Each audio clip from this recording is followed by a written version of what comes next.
there, dear listener. We hope you're enjoying this lovely discussion. If you're not already aware, this show is part of a podcast network called KWAZ Radio, a Pan-African Nationalist and Garveyite network come to showcasing the rich and varied thoughts of African people. We have an exciting lineup of shows that we think you'll enjoy, including the Victor Maxim Podcast. I think black people require too much buy-in. Like, we would constantly have to sell black people on things that are beneficial to black people. The Pro-Black Perspective Podcast. I'm fearful that our people are not really studying how to get ahead, you know? And we're kind of, continually staying behind. The Harsh Reality Podcast. It don't matter. I think people are so dumbed down, it wouldn't matter what you reveal to them. They still are in the matrix. They're in simulation. They don't keep doing what they did in limbs. So it don't matter. The Learning Curve Podcast. Sexual access has never given you economic empowerment. The only person who has ever been economically empowered by a sexual relationship is the wasp and his woman. The Cathedral Cheek Show. When we start rising up to fight for our own, I guarantee you they'll stop doing what they're doing. I guarantee you they would have let their brother go. They wait to see what black folks are going to do. Brother Bakari Podcast. Black people love to claim folks that hate them, right? They are slave masters, and they are ashamed of who they really are. The Forecast Radio. Like, if you pray to the same deity as, like, your enemy, and that God blesses your enemy more than you may want to reconsider who you're praying to, And Tanzan, African Mind. Because generally are welcoming of everyone. Sometimes to my consternation, I think that they should be less, welcoming. If you love our podcast network, we would be grateful if you could rate and review us on Apple Podcasts. Follow us on social media, like and subscribe to our YouTube channel, and check out our website at www.kwazradio.com for more information. Thank you for tuning in, and now back to the program.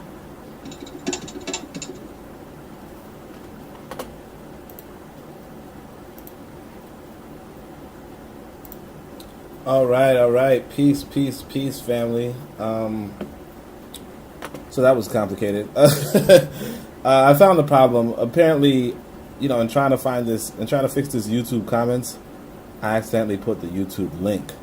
And so it was just, like, it was hidden in plain sight.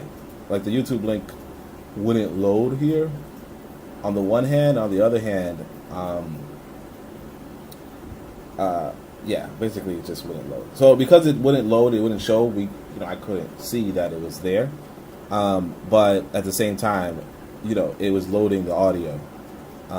So that was what it was. So as soon as I closed my Firefox, like, it disappeared, and I was like, oh yeah, I remember when I copied the link.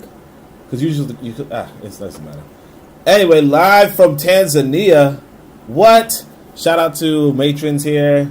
Kofi's here. But yeah, I snuck out of this white boy knowing where I'm at, and I already know most folk listening to me trying to snitch to the white boy anyway. I'm mad I missed out on the podcast yesterday, Bit of Medicine. It was like 3 a.m., 4 a.m. I don't know how good the internet's going to be here. It looks like it's pretty slow. I'm not going to hold you guys. But, like, internet was a drama in and of itself. So I don't even know. Like, I'm looking at this page right now. It looks like it might be pretty damn slow. I don't know. How's the audio? You guys hearing it well?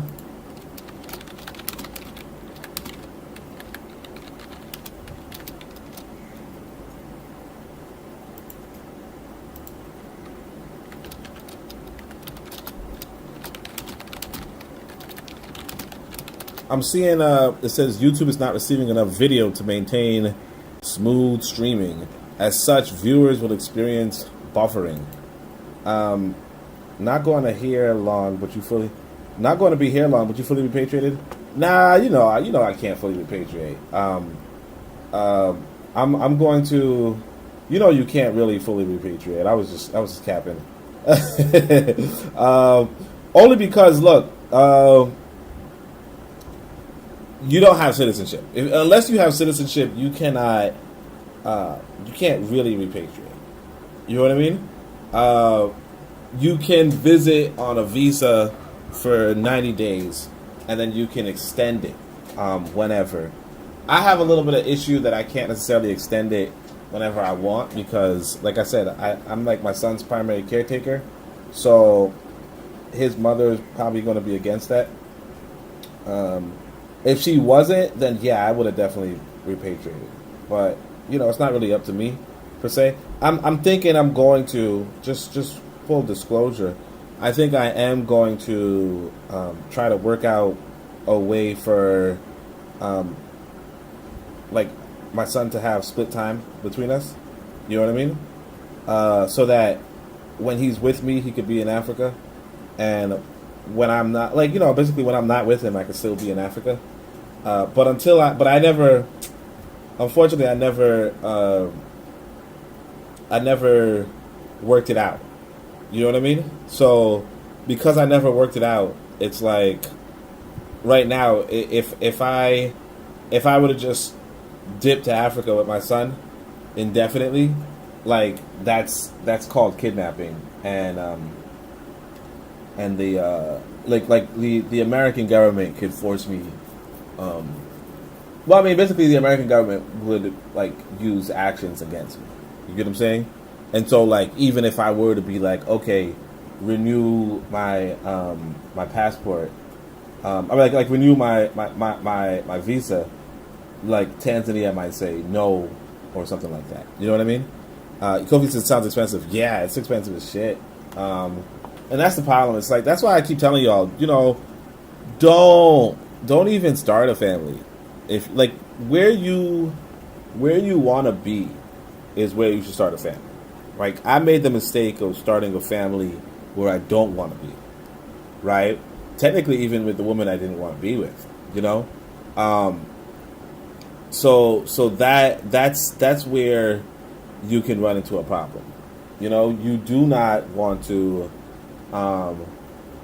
you do not, that's why repatriation is so important, because essentially you're going to be a servant to another man's laws, and the laws are not even that bad. It's just that you're not going to be able to, if you want to live in Africa, then you should just meet an African woman, because an American woman will tell you, hey, look, we're not going to Africa. And you can go to Africa, but you're going to have to lose your child. You get what I'm saying? Because the law is on her favor. Because the Americans don't want you taking your child out of America anyway. You know what I'm saying? So again, it's when I talk about repatriation, I'm talking about a serious issue. A lot of us kind of play games, kind of joke about it, but I'm talking serious. You cannot, essentially, you want to start a family abroad. So I got nothing against American women. It's just, if you're serious about repatriating, right, you can't, again, your child, you have no rights to your child outside of America. You know what I mean? Trigger Happy says, yeah, that's understandable, fam. Hopefully you'll fully get to repatriating. And yeah, fam, I feel like for others, every part of your life has to be planned to precision to repatriate as well. Yeah, because again, you cannot we don't get it, but wherever you are a citizen, you are their property. You get what I'm saying? You are basically, I am America's property. You get what I'm saying? And obviously we don't say that. We don't. We try not to act like that. But that's the way the world is. And unless you're willing to reconcile with, oh yeah, you know what, I'm actually another country's property. Because the thing is that even if I were a citizen of Tanzania, I'd be a Tanzanian citizen. I'll be property of Tanzania. But that's better because that's where I want to be. You get what I'm saying? That's the government I want to support. That's the country that I want to live in. You know, that's the way I want my son to grow. Oh man, I tell you guys. So I got this new neighbor. I got these new neighbors, obviously. I'm not in the same country. Little cute girl lives across the way. I think she's like 11 or something. My boy is 8. You should see how they smile at each other. You know, now my son's not really smiling at her because, you know, he doesn't have that kind of social skills yet per se. But she's there, you know, cheek to cheek smiling at him, you know? And it's like, that's the kind of thing I want for this boy, you know? Just nice, innocent, you know, innocent romance, innocent love, you know? Just a good life. That's what I want to give to this kid, you know? And he's not going to get that in America. Like, in America, I'm telling you, the kids in America, no disrespect to the kids in America, but, like, they're really talking about killing each other. Like, seriously talking about killing each other. There's a serious... I remember when I was in college, there was a serious concern about school shootings. Like, it's not a joke. And, I mean, I get, you know, school shootings are not that common, sure. But, like, gang violence is common in Brooklyn, New York. You know, gang violence is common. A lot of things are really common for kids. And... you know, I don't want that for my kid. What he has now, just a few days into Africa, what he has now is so nice. I'm telling you should have seen this kid, or at least the girl was smiling at him, right? And he's just talking to this girl, and she's just enchanted, and it's just wonderful. You know, it's just wonderful. And like even my life, as even though the cost is. I mean, it's cheaper, obviously, but even though the costs, you know, the upfront costs are pretty immediate. Like Kofi says, I think a shooting happened in Brooklyn. Yeah, I mean, look, man, I saw a video of these kids fighting in I don't know, these hood kids, I guess. They were fighting in school. So one of the kids was like, you thought I was playing, after he knocked out the other kid. He knocked out the other kid, right? They walloped on him, whatever. He's knocked out. He's on the floor. Unconscious, maybe not even unconscious, maybe just covering his head while the other kid's bragging over him. And you think, okay, that's the end of the fight. Nope. He goes back, walks over to the kid, and just kicks him in the head. And you see the kid's head snap and his arms drop. Okay? You know, it's just that, like seeing a child attempt murder on another child in school over nothing. It's like, I don't want that for my kid. You know, like I do not want my child in an environment where human life is so insignificant. And I'm not saying that human life is significant in every part of Africa or even in this part of Africa. I don't know. But where the thing about life is not that, is basically you have to adjust your local situation. You know what I mean? It doesn't matter. Like for instance, the hood situation in America doesn't bother. Like I said, I live in this area in New York. And in New York, I live in this area that's really like a Jewish area. You know, or like to get to my house, you got to walk through a Jew area type thing, right? They don't care about the torment and the torture going on with black Americans. It doesn't affect them. You know, even if you go down a few blocks over from where I'm at, kind of shout out to, well, all right, next to this university, there's a good Jewish neighborhood. Oh my gosh, the houses are so good. Like they're so big, so capacious, so rich. They're not, and right across from there is the same gang violence you can see in a black neighborhood. Nobody cares about what's going on in the country. Nobody cares about what's going on in the city. What matters is what can happen for you in the local area. In my local area, things are very good in Africa. In America, it is not. It is not. Not for me. Not for my interests, no. So, you know, even if there is like, you know, oh, there's a shooting, and it doesn't matter. It doesn't matter. What matters is, and that's what it is for life, you know, you want to look into your local situation. Improving your local situation is the most important situation you want to improve. But anyway, let's get to this podcast before I run out of data. I only got like 40 gig. And this book is probably not going to be that kind of light work. Let me see if this if the screen is adjusted well. No, it's not. I think it's minimized before, and so that's why it was bigger last time. All right, so let's go. Chapter 6, and we don't know how many pages. Oh, we can see. It's what the fuck? 129 pages for one chapter. What is with this guy? All right, so we're probably going to do. I think we did 20 pages last time, or maybe it's 30 pages. We'll try to just rush through this. But chapter 6, yeah, let's try to do 30 pages so we're not doing this book all the time.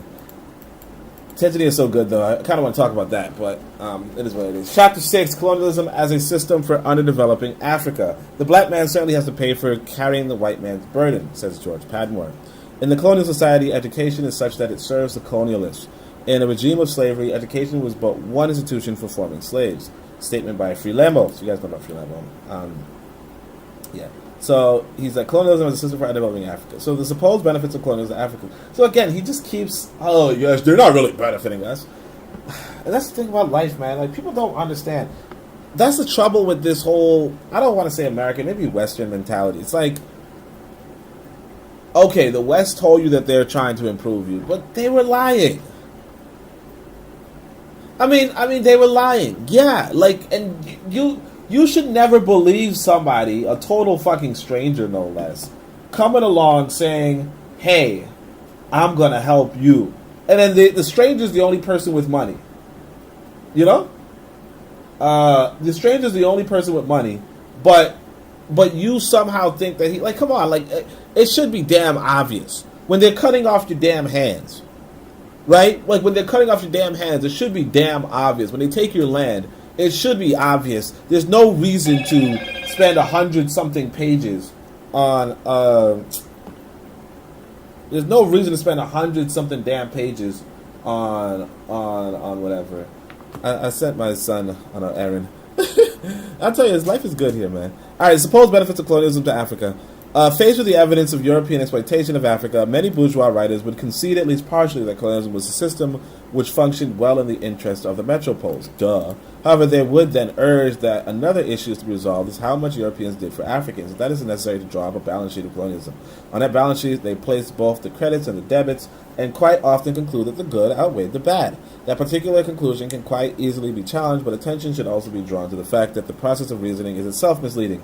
The reasoning has some sentimental persuasiveness. It appeals to the common sentiment that, after all, there must be two sides to a thing. The argument suggests that, on the one hand, there was exploitation and oppression, but on the other hand, colonial governments did much for the benefit of Africans, and they developed Africa. It is our contention that this is completely false. Colonialism has only one hand.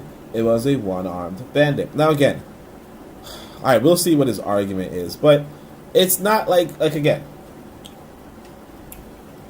like we have to like there's realistic, there's realism, and then there's fantasy, you know.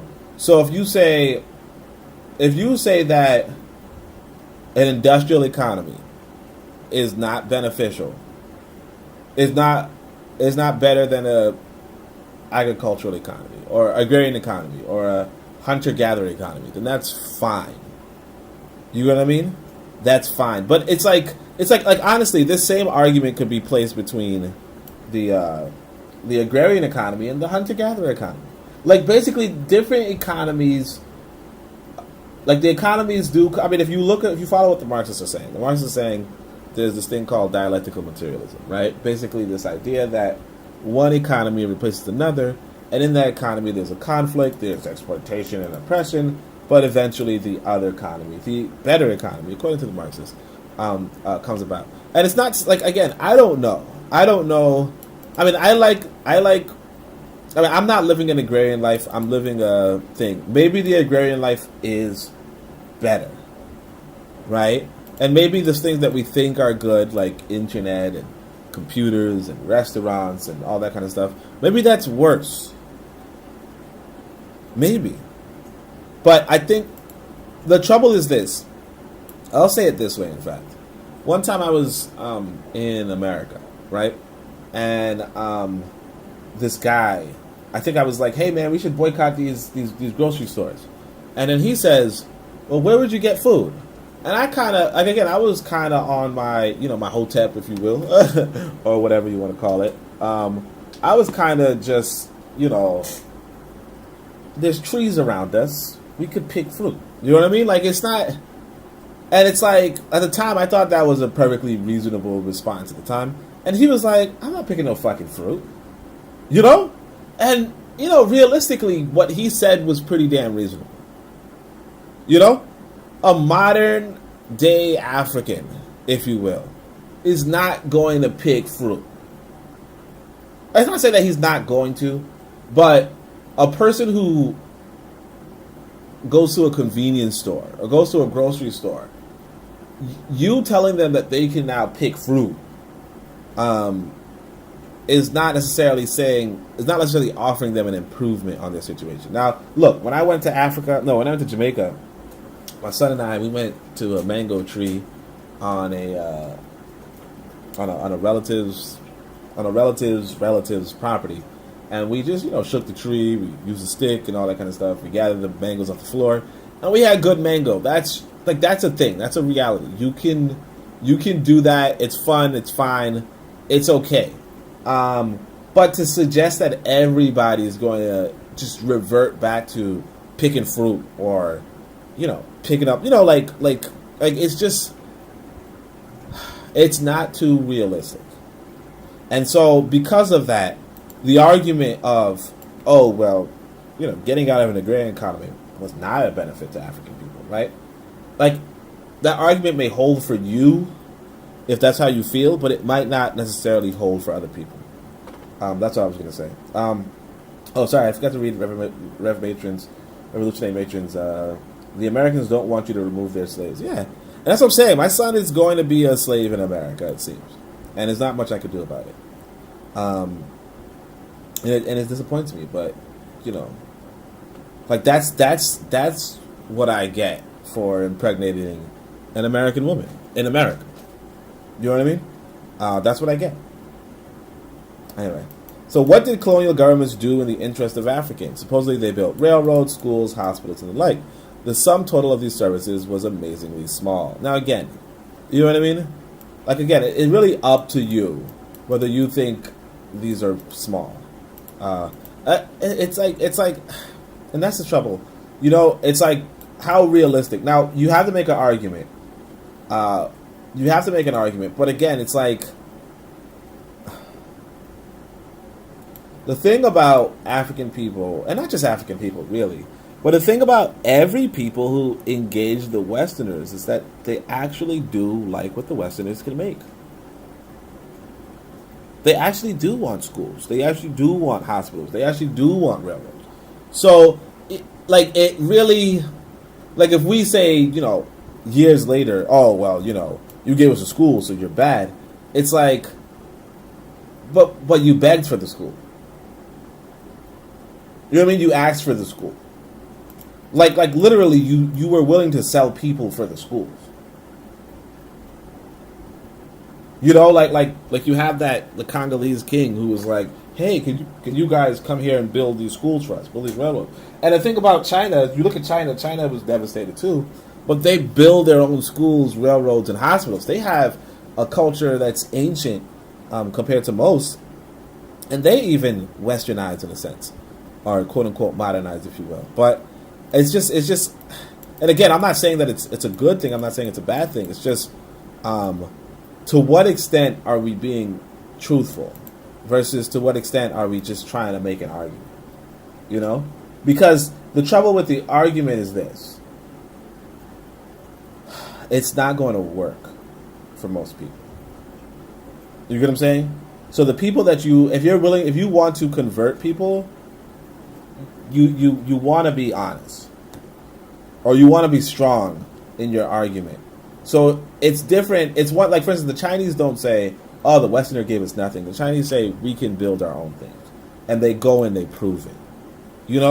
Saying, oh, we don't like railroads, we don't like schools, we don't like hospitals, let's return to the bushes, right? No one's going to buy that. But if you tell people, hey, look, we like railroads, we like schools, we like hospitals, we can build them ourselves, right? And then you build them, that can actually get a lot of people on your side. So me telling the guy, don't do grocery stores, do, foraging, it wasn't effective. Me telling the guy, don't go to that grocery store, go to our grocery store, that is effective. Go to our grocery store, it has lower prices. That's really super effective. Okay? And that's what we have to start thinking about as a people. Like, we can't just keep, oh, well, why don't you go back to... It's not going to work. That's why. Like, it's not that I don't agree with it. It's not that I don't like it. It's just that it's not going to work. You know what I mean? And it's like, do we want this to work, or do we want to just sound... Like, we just want to sound like it's going to work. You know? Kind of like with the whole repatriation. Like I said, I'll tell you guys this. One time I was talking to this brother, a long time. His brother was on my Discord, matter of fact. He was really toxic, but, he stuck around. He was a cool guy, right?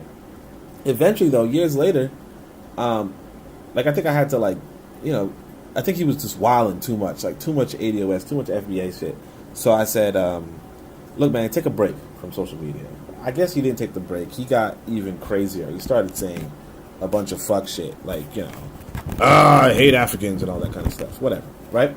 I hope you get malaria and type shit, right? The thing we happened with him was this. What am I saying? The thing what happened with him was that, eventually, so for years we're talking about, you got to go to Africa, you got to repatriate, you got to this, blah, blah, blah. He finally said, look, man, I'm not going to Africa. I don't think I was ever going to go to Africa. So all the time we were talking about going to Africa, he's like, look, in retrospect, I was just talking shit.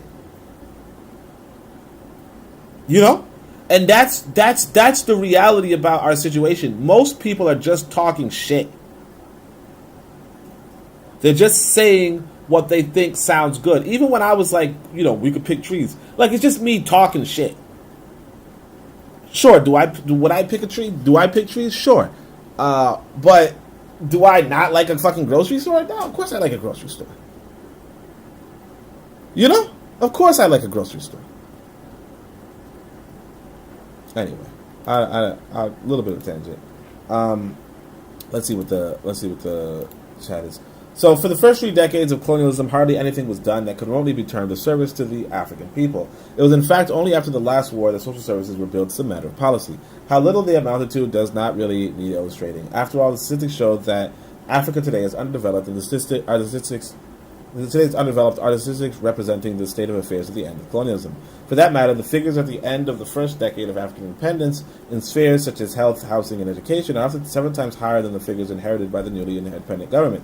It would be an act of the most brazen fraud to weigh the paltry social amenities provided during the colonial epoch against the exploitation, to arrive at the conclusion that the good outweighed the bad. Okay, and that's not unfair, but anyway. Capitalism did bring social services to European workers, yeah. Firstly, as a byproduct of providing such services to the bourgeoisie and the middle class, and later as a deliberate act of policy. Nothing remotely comparable occurred in Africa. In 1934, long before the coming of the welfare state to Britain, expenditures for social services in the British Isles amounted to £6 per person. In Ghana, the figure was 7 per person, and it was high by colonial standards. In Nigeria and Nyasaland, it was less than 1/9 per head. None of the other colonizing powers were doing any better, and some much worse. The Portuguese stand out because they boasted the most and did the least. Portugal boasted that Angola, Guinea, and Mozambique have been in their possession for 500 years, during which time a civilizing mission has been going on.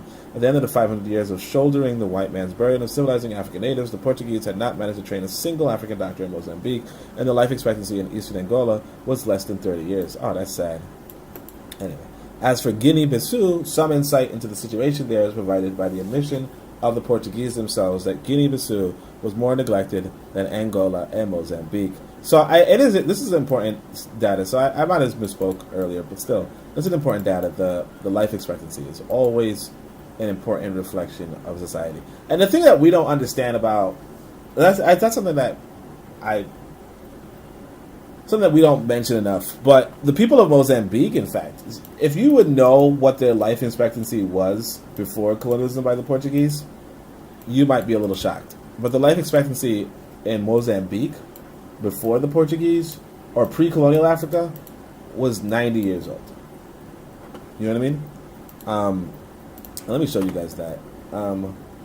Because I think that's actually a pretty important detail that we tend to forget. And this is the kind of Pan-Africanism that we have to start talking about. So, I mean, of course, I'm not saying that, I don't want people to think, oh yeah, these people benefited us, right? Because they didn't, obviously. But, I'm not saying they didn't, it's just, I just want people to understand how to articulate an argument. So, the way you would articulate is this.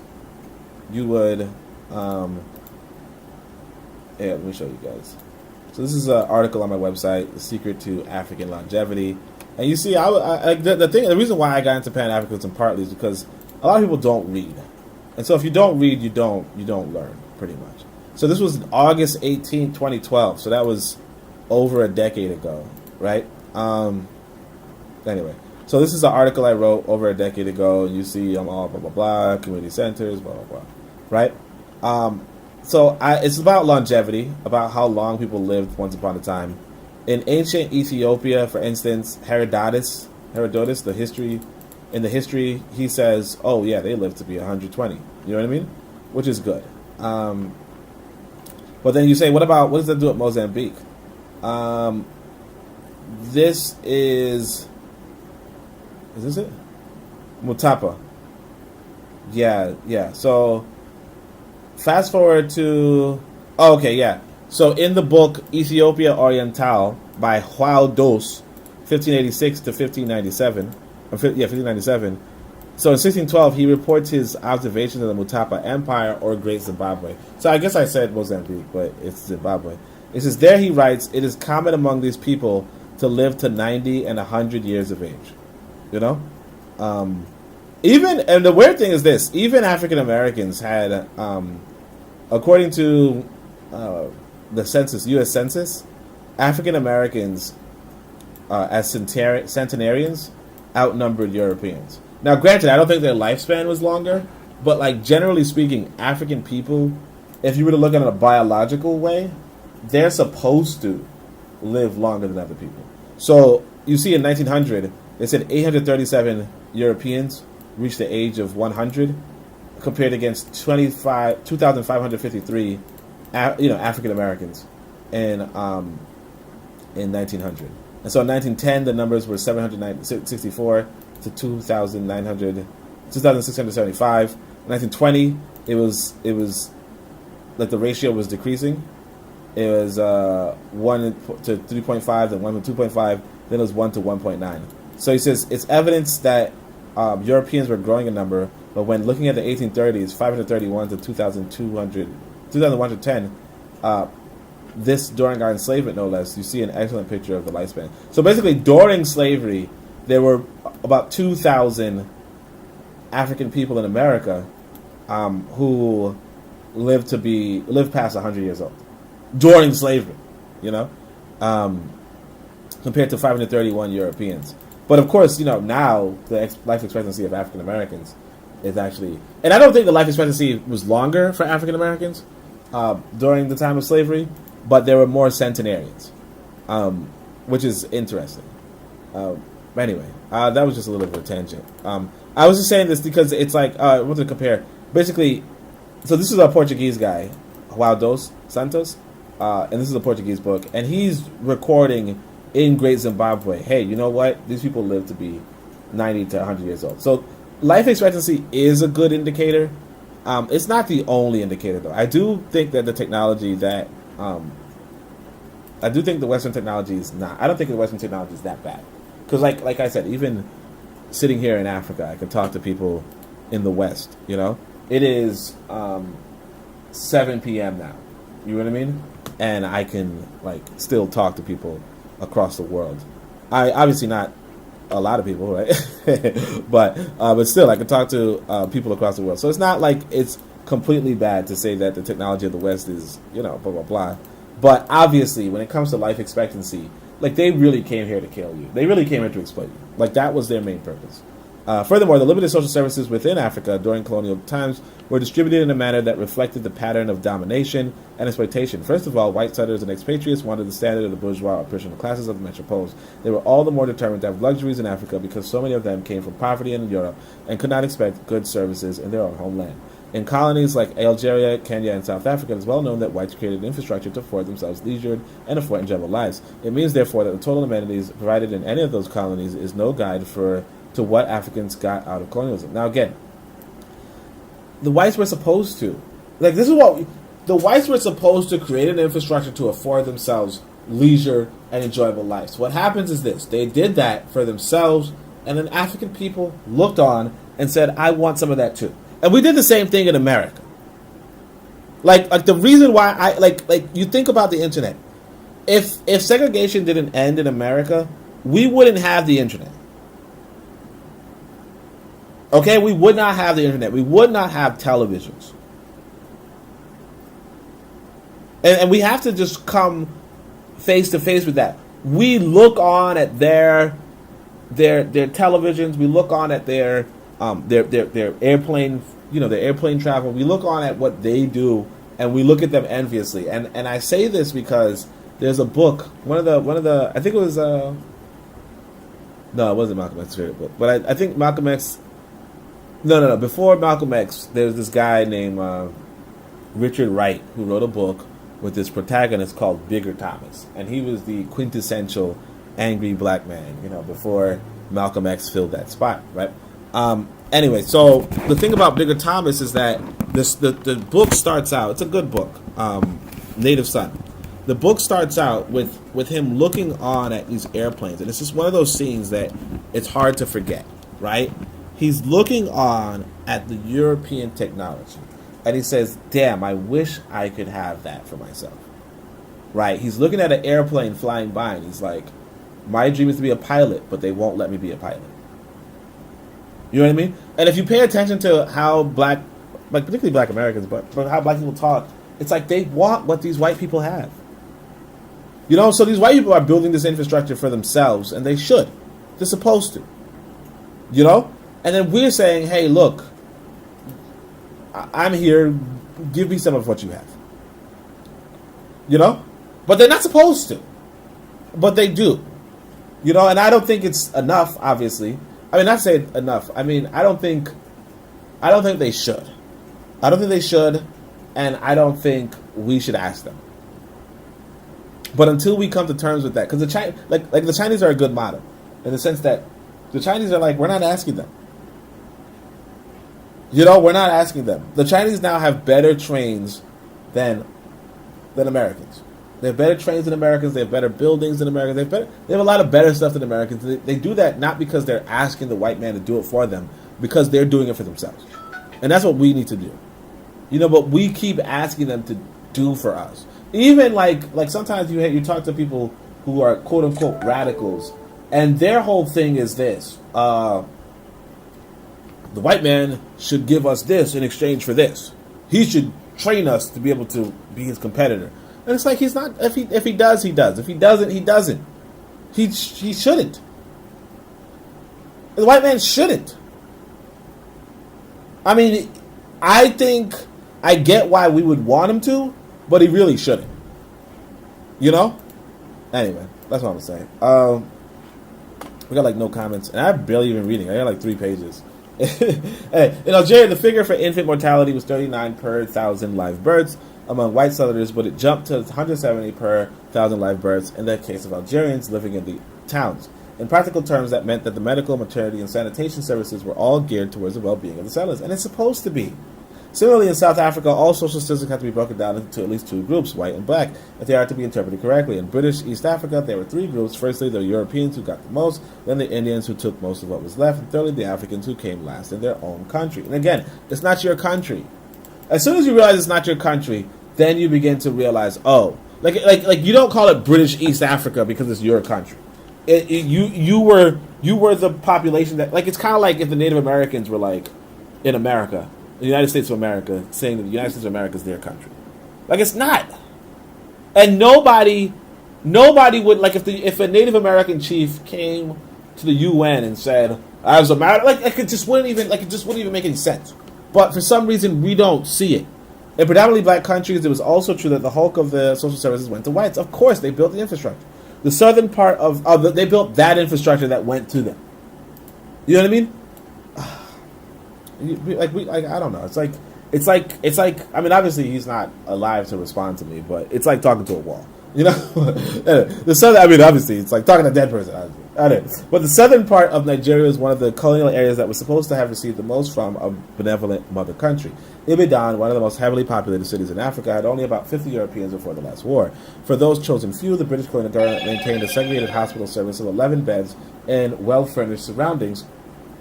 There were 34 beds for the 500,000 blacks. What is this person doing? Somebody just sent me a video. Oh, it's. Hold on a second. Oh, okay. All right. Before the last war, for those chosen few, the British colonial governments maintained a segregated hospital service of 11 beds in well-furnished surroundings. There were 34 beds for the 500,000 blacks. The situation was repeated in other areas, so that altogether the 4,000 Europeans in the country in the 1930s had 12 modern hospitals, while the population of at least 40 million had 52 hospitals. And again, so what? You know, it's like so what? Not so what. I mean, look, I think this is a good fact, but I think you have to contextualize this in the right way. You don't contextualize this as the Europeans are bad. The Europeans are bad regardless. Even if they had 5,000 hospitals, it doesn't matter. They're bad, period. You have to contextualize this as, why do you have 40 million people, and out of your 40 million people, you only have 52 hospitals for yourself? Or in fact, you have 0 hospitals for yourself, and another person is building the hospitals for you. I'm gonna silence my phone. Wait, hold on. Let me just say. I'm just say.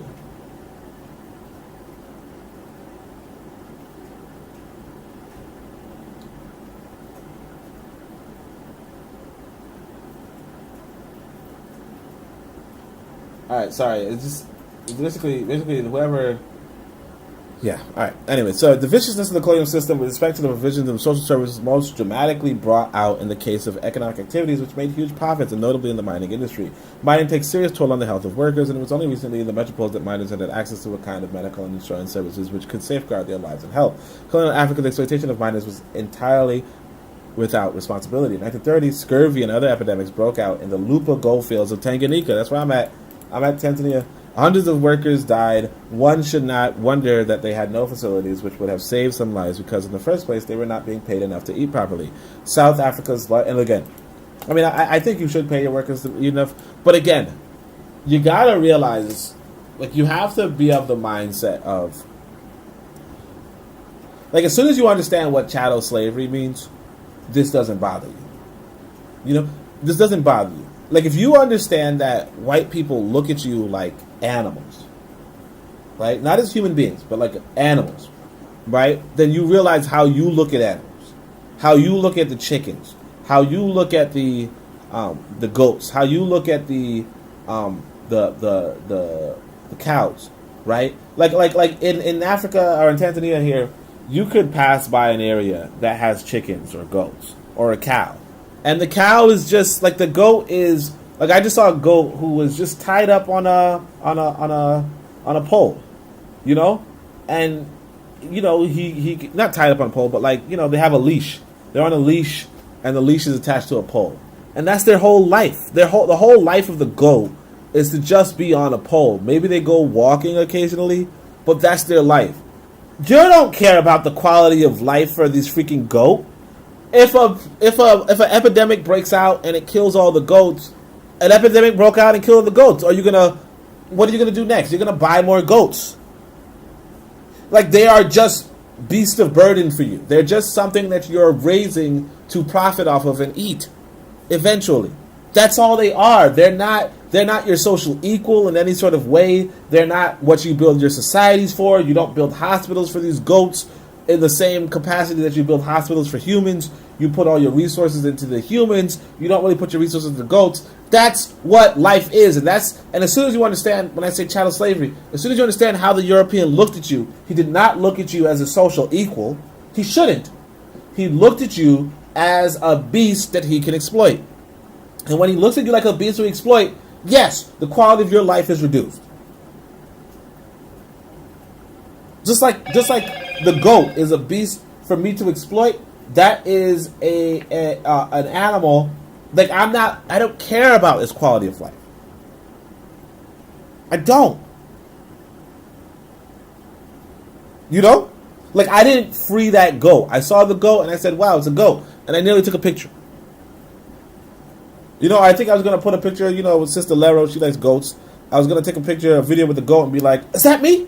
Because I'm the goat too. You know what I mean? Like, I would have made a joke about its poor living condition. I don't care. And that's how Wazungu looks at us. And we have to come to terms with that instead of, oh, well, I'm a human too. I'm a person too. Yeah, you're a fucking human too. So then do your own shit. You're a human too. Do your own shit. Like if the goat wants to look out for its life, the goat should look out for its own life. Peace. Tyler's here. Tyler said peace. Peace, bro. Yeah, things were going. Oh yeah, I'm in Tanzania now. Woo! Tanzania, you already know. All right, snuck out of the country. Woo! And I tell you, man, life is good. Even just a few days in, life is good. Now, I'm not gonna tell you guys that the house I got was the best. I think the person I trusted to get the house, kind of overlooked some details.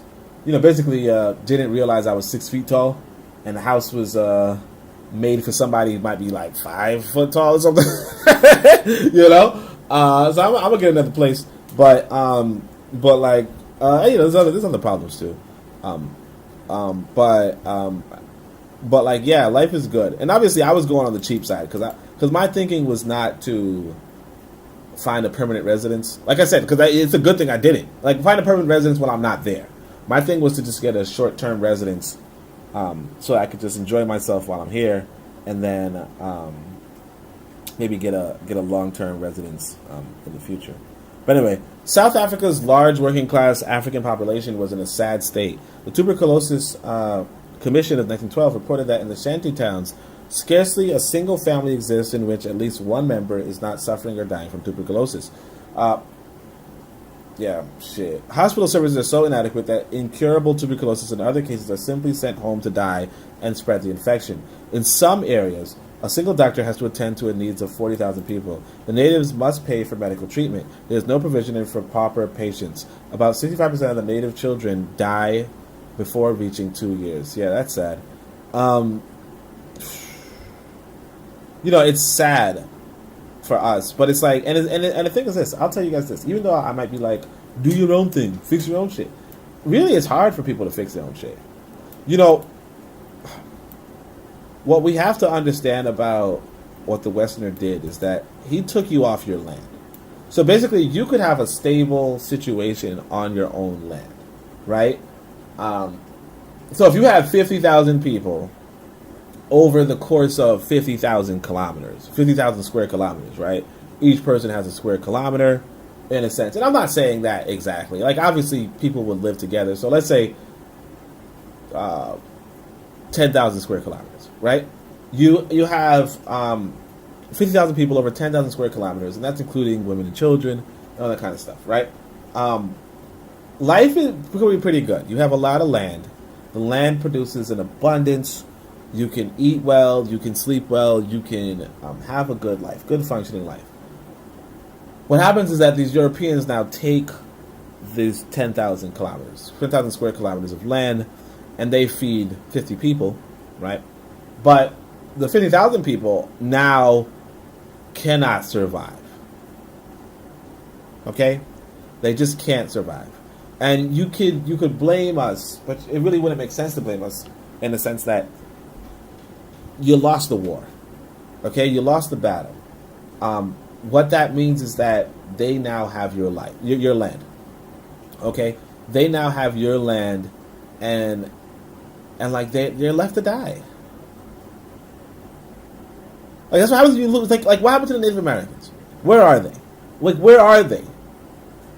Like, they're on reservations now, drinking themselves into depression. And it's surprising that there's still some of them left. But that's what happens to a people. You don't lose, and that's why I'm telling you guys, like, we have to be realistic about what we need to do in Africa, because if you lose, you lose. It's not oh, I lost, so now you're going to give me social services, right? No. You lost. You know, I got my voice inflecting, right? But, like, that's what happens when you lose, and we have to just come to terms with that. We haven't come to terms with that. And that's the thing that a lot of people don't get. Like that's why I can't stand, no disrespect to Americans, but I can't stand them. Because the way they talk, it's like they won. They think they won. You know, it's like, we should get reparations because, you know, blah, blah. And it's like, you understand reparations goes to the winner. Like, you look up what reparations is. Reparations goes to the winner. You don't get reparations when you lose. I'll show you guys what I'm talking about. Because, like, I think that's a lot of people just don't get that. It's like you lost. You know? I'll show you guys. Maybe I don't know if it's easy to find, but I'll show you guys. You know, let's see. It says, reparations are meant to acknowledge and repair the causes and consequences of human rights violations and inequalities in countries emerging from dictatorship, armed conflict, and political violence. Okay, so this is obviously a biased, you know. Yeah. So, like, the colloquial meaning. So yeah, this is you know how they repair, like how they change definitions, right? So anyway, so this is the Webster's Dictionary. Compensation in money or materials payable by a defeated nation for damages to or expenditures sustained by another nation as a result of hostilities with a defeated nation. You get what I'm saying? Payment for damages. But basically it's like this. Okay, like Tyler. Use Tyler. Tyler's a good guy, right? So use Tyler as an example. Tyler and I get into a fight, okay? In the fight, let's say I mess with his property, he messes with my property. It doesn't matter. He beats me down, okay? After he beats me down, I surrender. So he says, look, in order for you to surrender, you got to pay me back for the damages you caused to whatever you did. Whatever damages you did to my profits, whatever it is, you need to pay me back for the damages that you caused. Otherwise, there's no surrender, and I'm going to keep fucking you up.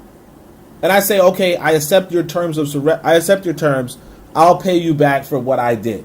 There's two reasons why Tyler would do that. One, so that he can restore the resources that he had, so that he can fight another person or anybody again. And two, so that I have less, so that I can't fight him again.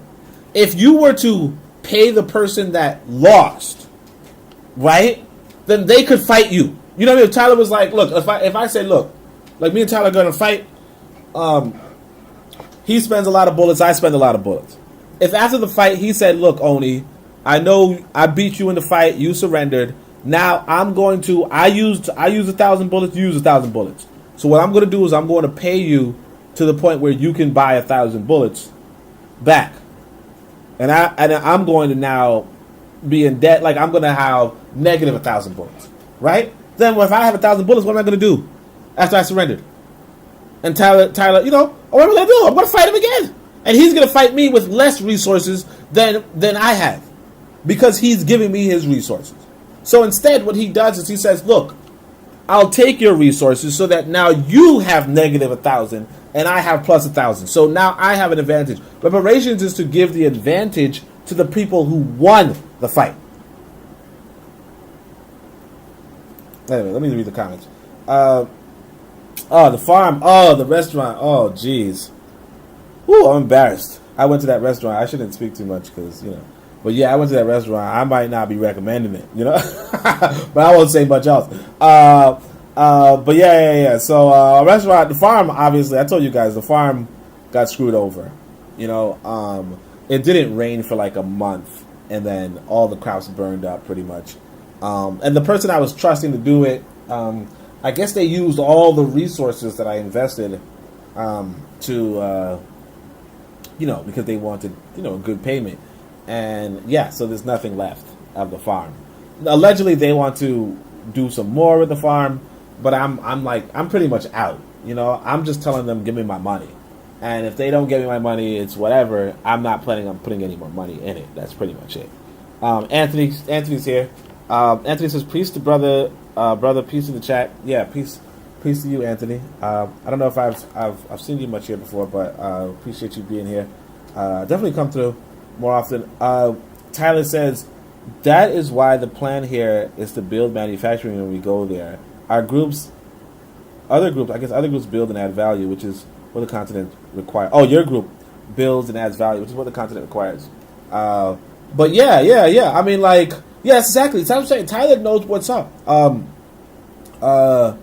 He says, yeah, you gotta go there and build manufacturing, build something useful, do something useful. Most people are not useful, and we have to come to terms with that as well. Like, there's a lot of what I'm writing in my book is just things that we have to come to terms with. I say it all the time. We have to come to terms with reality. There's, one of my favorite African Americans was this guy John Edward Bruce. They used to call him Bruce Grit, and his book, one of my favorite quotes from his book is, "We have to face facts as well as fancies." Now the full quote is something like, "While we were sleeping, the white man has been, bringing up an arsenal. He's been building up an army, and we just kind of we're just sleeping." And he says, "Look, we have to face facts as well as fancies." I think I could bring it up actually. I'm not sure. Let me see if I can find it. The trouble is that I have, for some reason I didn't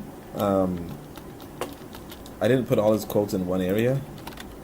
I think I was doing a interesting series. I was doing an interesting series and that somehow, I don't know where I can find this Bruce stuff. Hold on. I don't know where it is. But basically the full quote is something like, we have to face facts as well as fancies. Because the white man is building up his war machine. And this guy is saying this 100 years ago. He's like, look, they're building up their war machine and we're just sleeping. And the things and 100 years later we're still sleeping and this white boy is still building up his war machine. And what he did with his war machine is this. The result of his war machine is that he runs shit, and we just, we're just like literally, we're just begging at this point. I can't even sugarcoat it. I was gonna say we run away, barely. We're begging, and I'm disappointed. I'm not gonna hold you guys. But yeah, what we need is brothers like Tyler. You know what I mean? That's what we really need. We need people who are doing shit. And I'm not saying that nobody, I mean, obviously, everybody else, the chat, appreciate to everybody else. I'm just saying, there's just a select number of people who are going to do something, and sometimes you really just have to go out and do it. Let me see if I can find this quote. Did I not save this stupid quote? I'm kind of mad at that. Let me see. Something about the banjo in the first place, blah, blah, blah. I wrote so many articles back in the day, I can't even find it. And closing segment. Yeah, that's stupid. Alright, but anyway. But John Edward Bruce, he was a good brother. He was a good brother, and yeah, I can't even find the quote. I had this interesting series 10 years ago. Let's see. Tyler's saying he wouldn't do me like that. No, I'm not even saying. I just use your name because sometimes when you give an example, you just got to give an example where people can understand what you're saying. You know what I mean? Obviously, I don't think you and I would ever get because we're grown men. Grown men don't usually throw down for no reason. Let alone. Yeah, let alone grown men who don't have any animosity with each other. Obviously, we don't have animosity, but that's the example. It's obviously, if I name somebody I do have animosity with, that can come back. You know what I'm saying? You never know. You could be somewhere at a conference and they're like, "Yo, remember what you said?" You know what I'm saying? So, part of me, I don't really like getting attacked from the back. You know what I mean? So you just kind of say that kind of stuff with people, about people who are honorable. You get what I'm saying? Because some people are not honorable. And therefore, if you say, hey, look, man, if I see this guy on sight, you know what I mean? Then they're going to get you on sight. You know what I'm saying? Like when you're not ready. You know what I mean? You could be with your family you know what I'm saying? So that's why I said it. But yeah, you know what I mean? But also what I'm saying too is that when you have victory, you're supposed to take from the other person. Like, you're supposed to take from whoever you have victory over, so that they don't ever take your shit.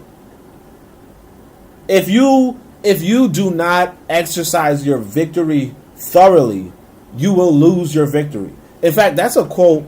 I know I keep going back to my quotes. That's a quote from Machiavelli, right? Let me see if I can find it. The General Rules of Warfare. So this was one of my favorite.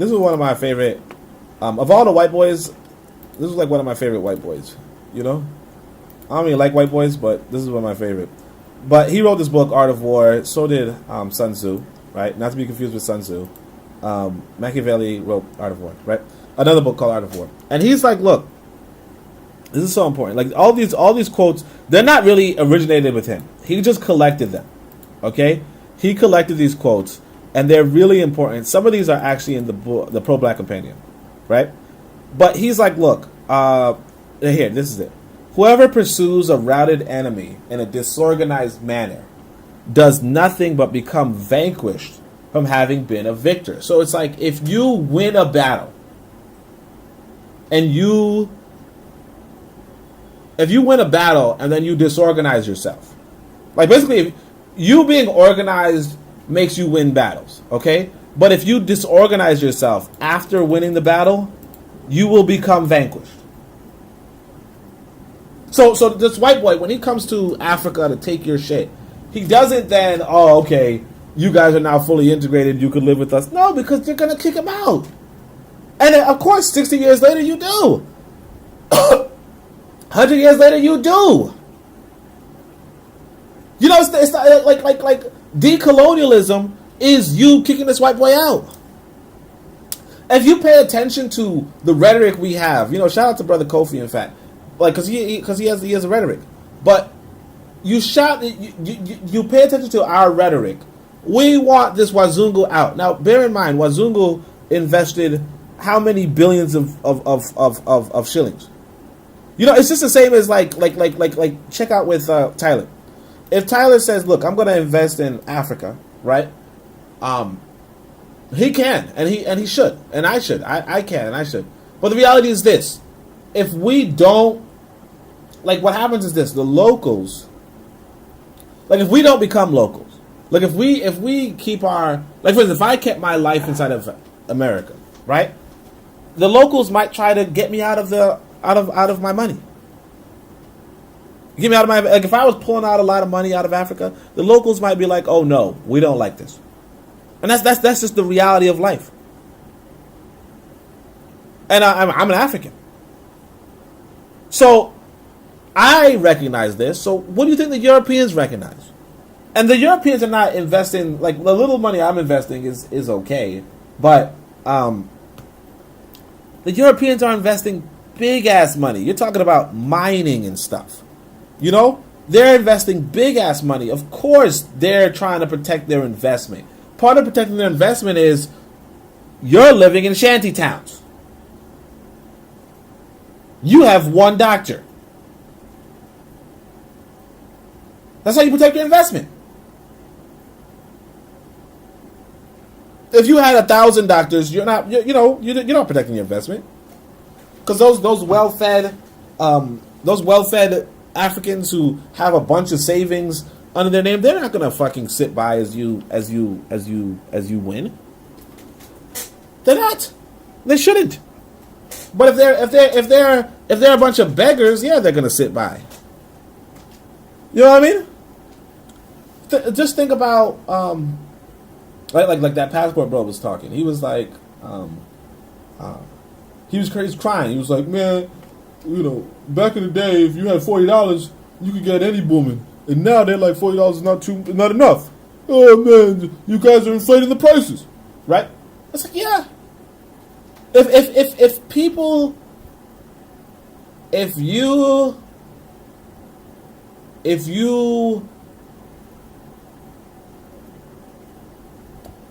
don't understand the market, you will get screwed by the market, and we know this. You know, that's why. Yeah, a lot of us got screwed on.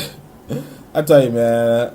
But you guys get what I'm saying. So, all right. So there was that was as early as 1912, when the basis of the South African gold and diamond empire was already laid. Since then, the shanty towns increased, the slum conditions grew worse, and the government committed itself to pursuing the odious policy of apartheid, which meant separation of the races, so as better exploit the African people. And of course, they're trying to protect their investment. You know, there was that debate between the South Africans, and the South African woman was like, "We built all your homes. You know, we built all of your homes," and you know, she wasn't capping. And of course, he's like, "You built it off the stolen money." Yeah, okay. You know, like why else would I be in Africa if I wasn't trying to steal something? If I wasn't trying to benefit, why else would I be in Africa? Because like Kofi was just saying, it's expensive to be in Africa. But anyway, many Africans trekked to towns because, bad as they were, they offered a little more than the countryside. See what I'm saying? They went to the towns from the countryside. Modern sanitation, electricity, piped water, paved roads, medical services, and schools were as foreign at the end of the colonial period as they were in the beginning. As far as a mass of rural Africa was concerned, yet it was the countryside that grew the cash crops and provided the labor that kept the system going. The peasants there knew very little of the supposed credits on the colonial balance sheet. Because even the scanty social services were meant only to facilitate exploitation, they were not given to any African whose labor was not directly producing surplus for exports to the British poles. That is to say, none of the wealth of exploited Africans could be deployed for the assistance of their brothers outside the money economy. Yeah, obviously. Like, again, what... Like, the complaints that the socialists are making is like, oh, you know, your system doesn't benefit the people who are not benefiting the system. Like, duh. So let me start. Sorry, I forgot to read the comments. So, Revolution Matron says, reparations thing is interesting. They keep divorcing the African in America from Africa while telling them to seek reparation. LOL, it's lunacy. Nations get reparations because they have the ability to enact consequences. Exactly. You know, and that's the thing. It's like, yeah, it's like and the thing is this, reparations really goes to the winner. You know, the example of the Japanese and the Jews are two different examples. With the Jews, obviously, they actually won the war. You know what I mean? The Germans are the ones paying the reparations to the Jews, right? With the Japanese,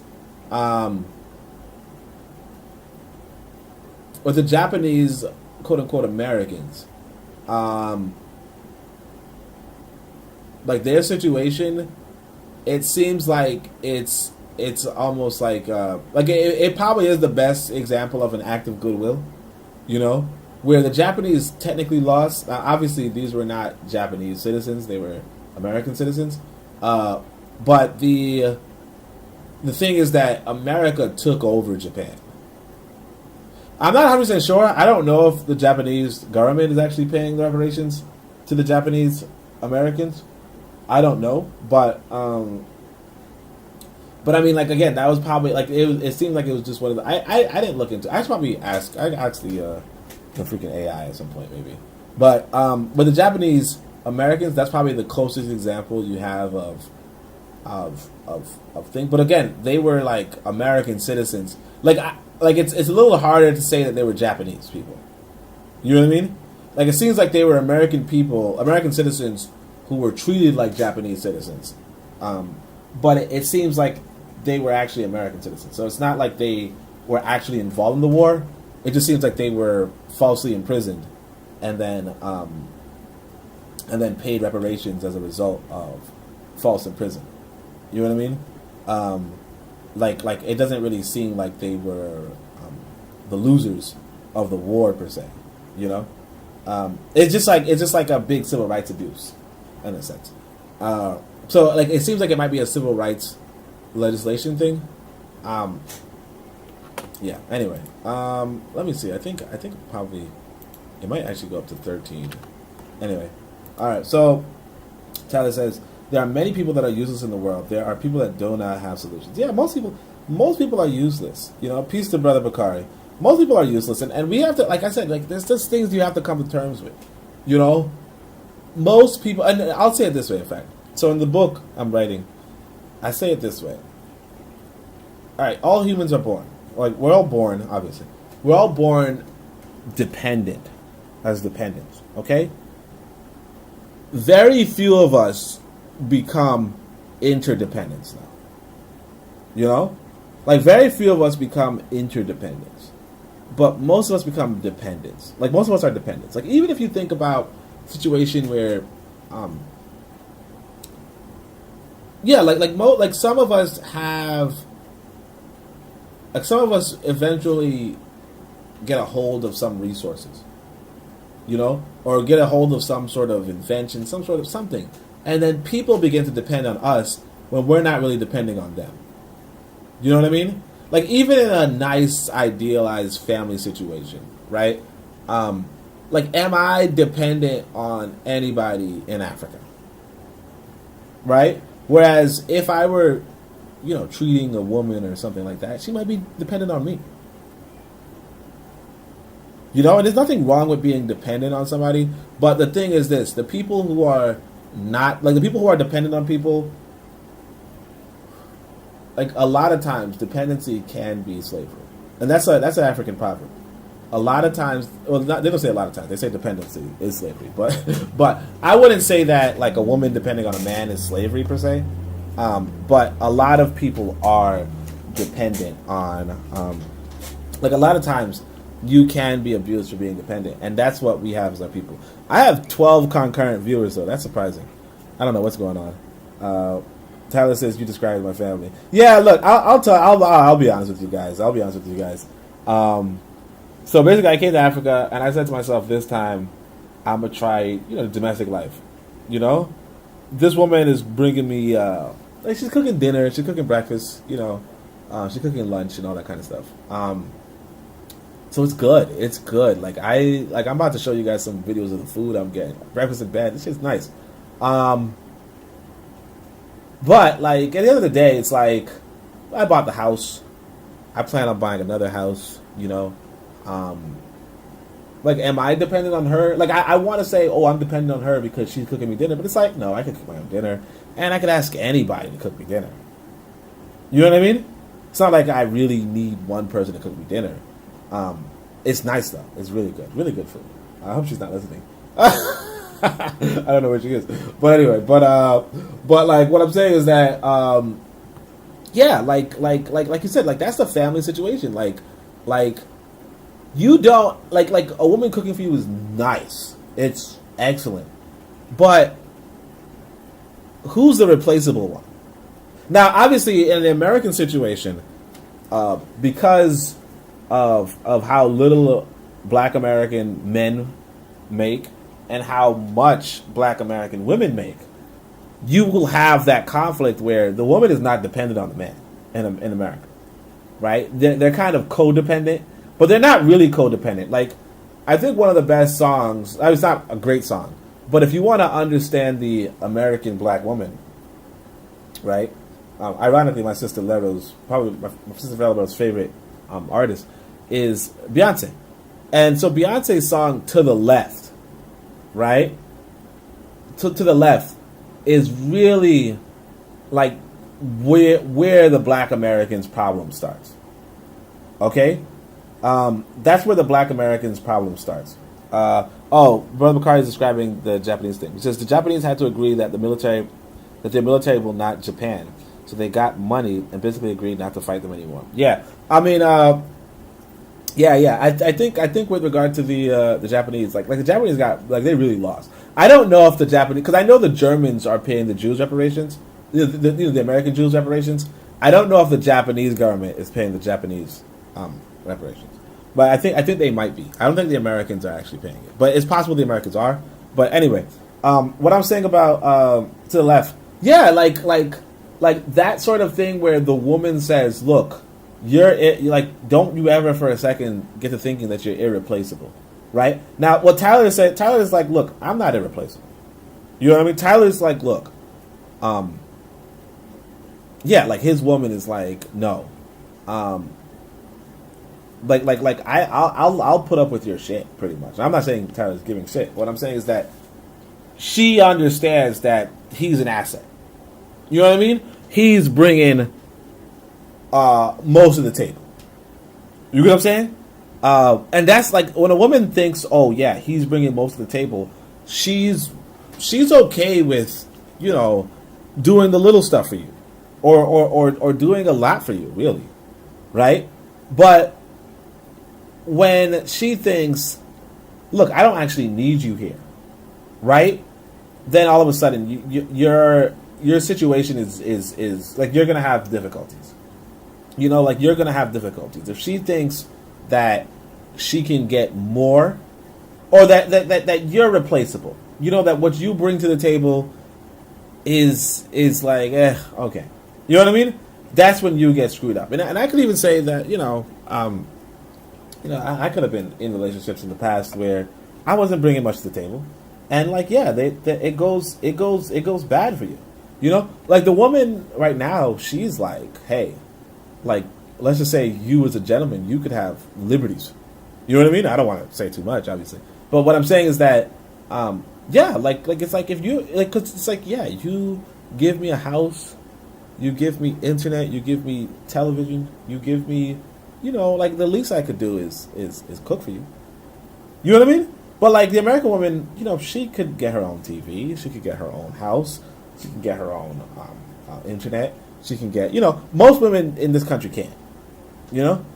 So if you're giving a lot to a woman, yeah, she's willing to put up with your shit. She's going to be more tolerable of you. And the thing is that men and women, if we're being honest, we have different personalities.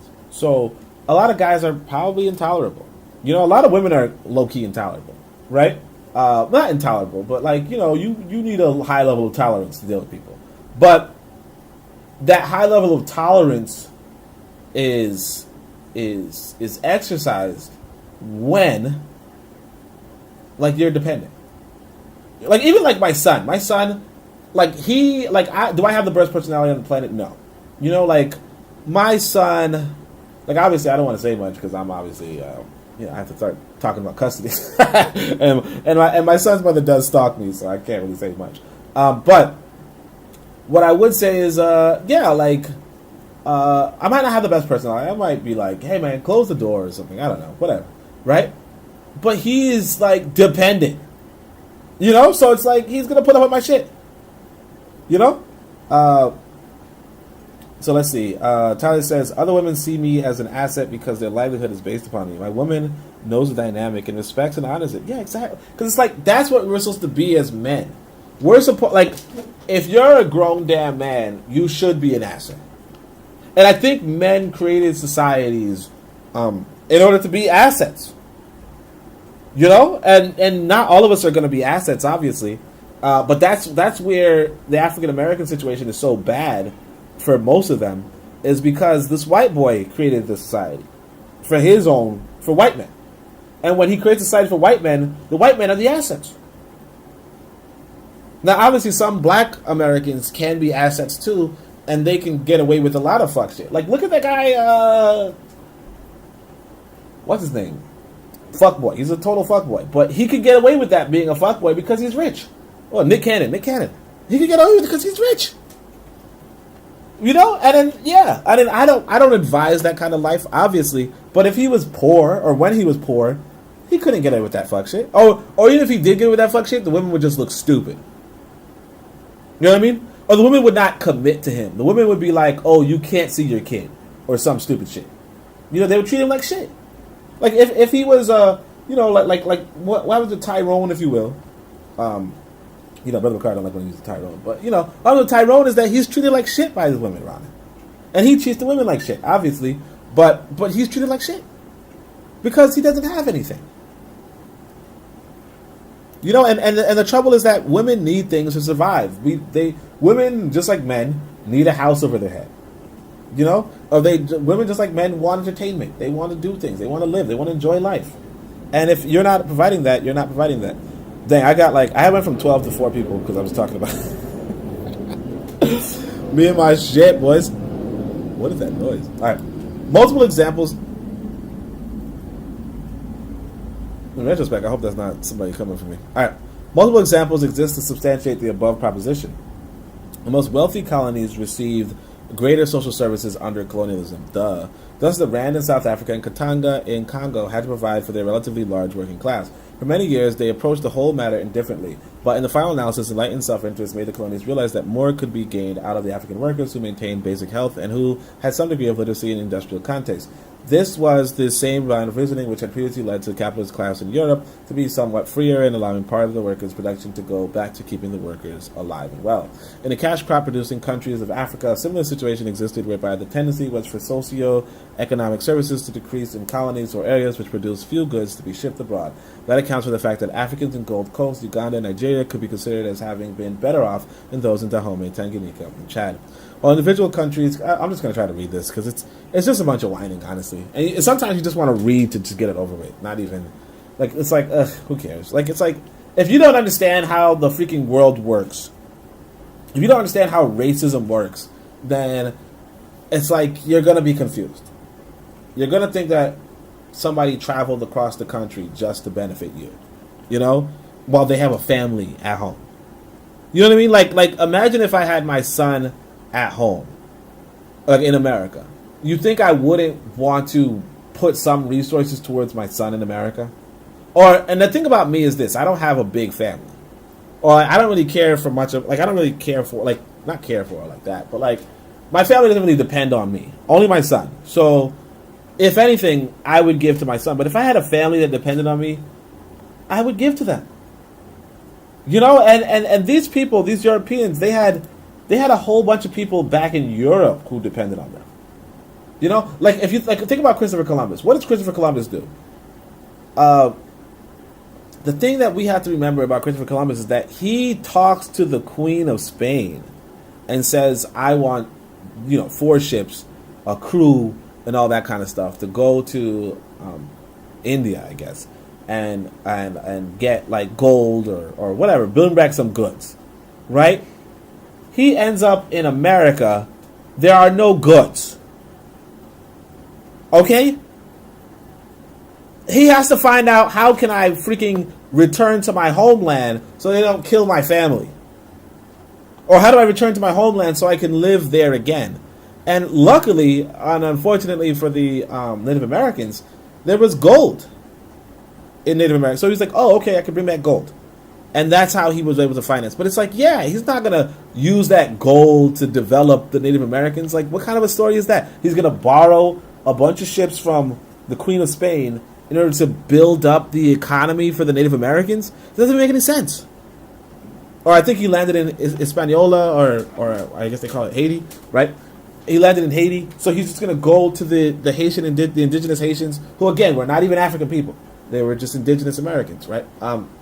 He's going to go to those, and he's going to borrow some ships from the Queen of Spain, who's going to put together a crew for him so that he can then build a fully functioning society for the native Haitians.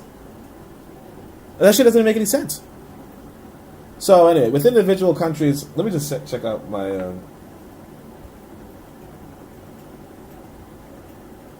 Anyway, so within individual countries, considerable regional variations existed depending on the degree to which different parts of the country were integrated into the capitalist money economy. Thus, the northern part of Kenya or the south of Sudan had little to offer the colonialists, and such a zone was simply ignored by the colonizing powers with regard to roads, schools, hospitals, and so on. Often at the level of the district of a given colony, there would be a discrimination in providing social amenities, on the basis of contribution to exportable surplus. For instance, plantations and companies might build hospitals for their workers because some minimum maintenance of the workers' health was an economic investment. Usually such a hospital was exclusively for workers for that particular capitalist concern, and those Africans living in the vicinity under subsistence conditions outside the money economy were ignored altogether. Obviously.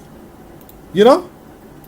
Like, obviously. I come to Tanzania. I have my farm. My farmers are not doing well. I build a hospital for my farmers. I'll tell you guys this, in fact. I'll tell you guys this. So I'm in this apartment. For some reason, I don't want to say this because you guys are going to be like, damn, Oni, you broke-ass motherfucker. Yeah, okay, kind of. I don't know why, but I asked this woman to find the house before I came here. Set up stuff. Make sure the bed's there. You want a place to sleep before you get here, right? So she finds a place. She gets a bed. She gets some furniture. It's nice. Okay. The thing is this: the water system sucks. Okay, the water system sucks. So the water situation needs some fixing, all that kind of stuff. I said to myself, you know what? Screw it. We're gonna move out because we have money. It's not like we're that broke, right? I ain't kind of. But in order for it to be the most economical, they say you have to, you should find other tenants for the house before you can move out. They found other tenants really quickly, right? Some other rich guy, or some rich guy is like, hey, I'm going to let my wife stay at this house, blah, blah, blah, blah, right? Here's what happened, though. So I say, because we're not going to move out tomorrow, per se, right? I say,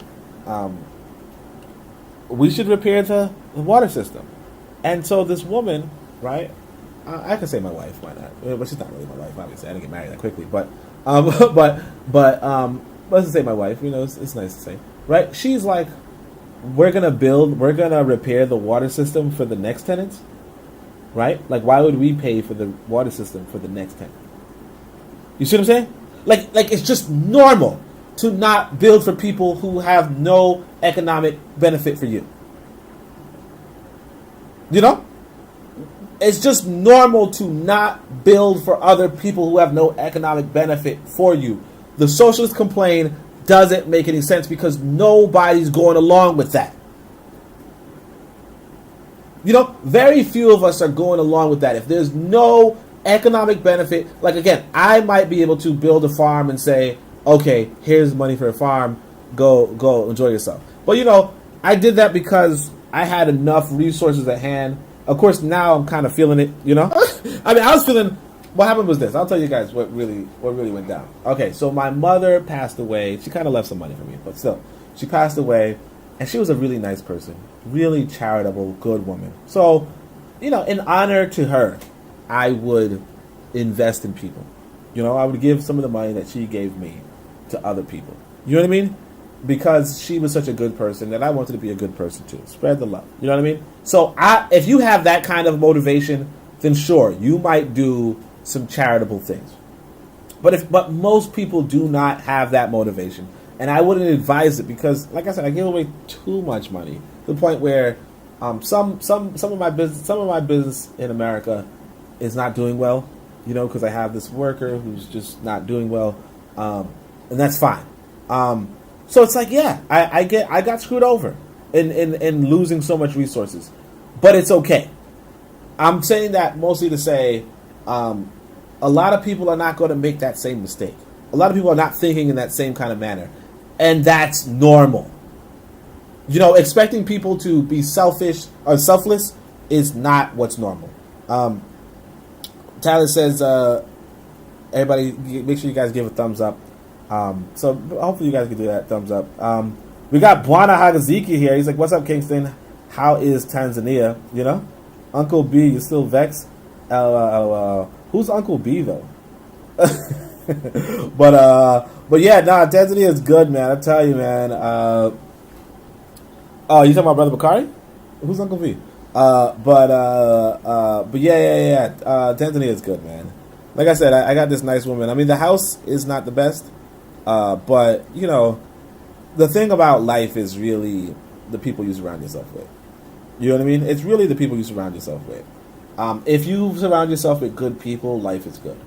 And if you surround yourself with bad people, life is not good. And that's really what it comes down to. And the thing is, I'm not saying Americans are good or bad, but because Americans dominated by white people, so it's not a situation for me. Like again, I told you guys this, but one of my ancestors was Queen Nanny. I mean, they say Queen Nanny didn't have any kids, so take that with a grain of salt. You know what I mean? But I have an aunt who said she looked up like the family tree type thing, and she was able to trace back to Queen Nanny. So it's not even like me as a Pan-Africanist saying this. It's more like I had a relative. So this is Queen Nanny. She's a for those of you who don't know, she's one of Jamaica's 3 national heroes is Queen Nanny. Marcus Garvey's another one. But I forget the third one. But yeah, this is one of my ancestors. And if it's not her, it's not too relevant if it's her particularly, because both of my grandfathers, I think the grandfathers, both of them are Maroons. You know, like literally from Maroon Town, right? So the thing about that, why I'm saying is that because like I can't be a slave. You know what I mean? Like I can't be a slave. And so in America, you're supposed to be a slave. So for me, it's like slavery is just not in my blood. You know what I'm saying? And no disrespect if slavery is in anybody else's blood. No disrespect. But like it's just not in my blood. So it's like I can't do it. You know, I'm not happy around white people. You know what I mean? Like they are the worst things to me. And you know, I don't mind their technology, obviously. I don't mind them as a competitor. I don't mind them as I don't even mind them as people, really. You know, like I could play a video game with a white person. You know what I'm saying? I could play a video game made by a white person. But I'm just not, like, me and them are just not cool. Like I just can't be their servant. You know, I just wanted to clarify that. All right. So anyway, the Arusha Declaration powerfully and simply expressed one of the deepest truths of the colonial experience in Africa when it stated that we have been oppressed a great deal, we have been exploited a great deal, and we have been disregarded a great deal. The combination of being oppressed, being exploited, and being disregarded is best disregarded. Like, who the fuck is supposed to regard you? It's like if the goats could, like, you are an animal to them. It's like, again, I don't mind a white man looking at me like an animal. No, and here's the thing. When I engage with the white man, I only try to engage with him man to man. And if he's like, look, you're not a man to me, that is fine. That's fine by me. I'm not begging him. I'm not looking to be regarded by this white man. You know, I'm not. It's best illustrated by the pattern of economic infrastructure of the African colonies. Notably, their roads and railways, they had a clear geographical distribution according to the extent to which particular regions needed to be opened up to import-export activities. Where exports were not available, roads and railways had no place. Exactly. You're not supposed to. You know how expensive roads are? Oh, gosh. The only slight exception is that certain roads and railways were built to move troops and make conquest and oppression easier. Yes! The roads are tools. They are tools. They're tools, they're expensive tools. You know, like I said, one of the things about Tanzania, when you walk around Tanzania, you realize the roads are crap, and they're not designed for real human consumption. People were not supposed to live in these areas, but we chose to live here. The roads are crap. But people are trying to make a way out of no way. And we're not, and like, and the cost behind repairing these roads, creating sidewalks and all that kind of stuff is extreme. And we're not taking it, so why do we expect these foreigners to take it? And of course you might say, well, the foreigners have more resources. Yes, they have more resources for their own people. They build up beautiful roads in their own countries. I'll tell you, in fact, Koku could agree with me. When you go to Manhattan, in America, in Brooklyn, New York, good roads. They have good roads, you know? Buana says, yes, Bakari is Uncle B. Okay. Brother Bakari says, you should have invested in B1 Hauling LLC. By now, you could be reaping between $1,500 $2K per week. The opportunity is still there if you want to do real business. And Brother Bakari says, I was not upset last night. I was only pointing out certain things. But your boy, the Haitian, is a jazz coon. I couldn't show up. I tell you, the time difference is too large. But I was trying to stay up. But it was like 3. I don't know. I might have jet lag. I'm about to go listen to that. How much is the B1 Hauling buy-in? The problem with America is that I don't have a lot of money. So the thing about Tanzania is that you don't need a lot of money to like start a business. You know what I mean? So like how you're saying $1,500, like you could start a pretty good business with $1,500. You know, in Africa or in Tanzania, you can't start a business in America with $1,500.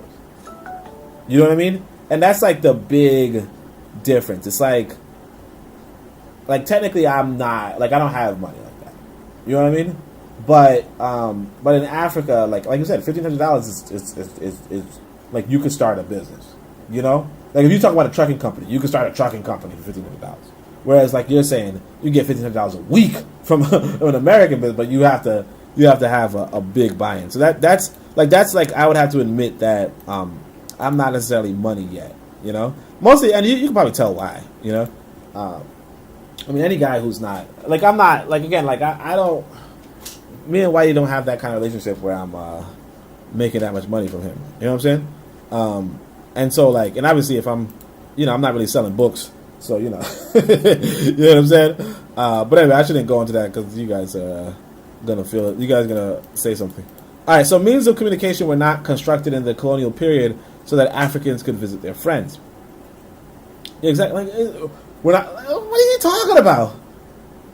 Why would they be trying to make you visit your friends? Oh my gosh! Like, I just can't even. I can't even stand this shit. At some point, you're just like, what are you complaining about? They're not building infrastructure so you can visit your friends. Like, what does that even mean? And more important still, they were not laid down to facilitate internal trade in African commodities. There were no roads connecting different colonies and different parts of the same colony in a manner that made sense with regard to Africa's needs and development. All roads and railways led down to the sea. They were built to extract gold or manganese or coffee or cotton. Yeah, things they could use in Europe. They were built to make business possible for the timber companies, trading companies, and agricultural concession firms, and for white settlers.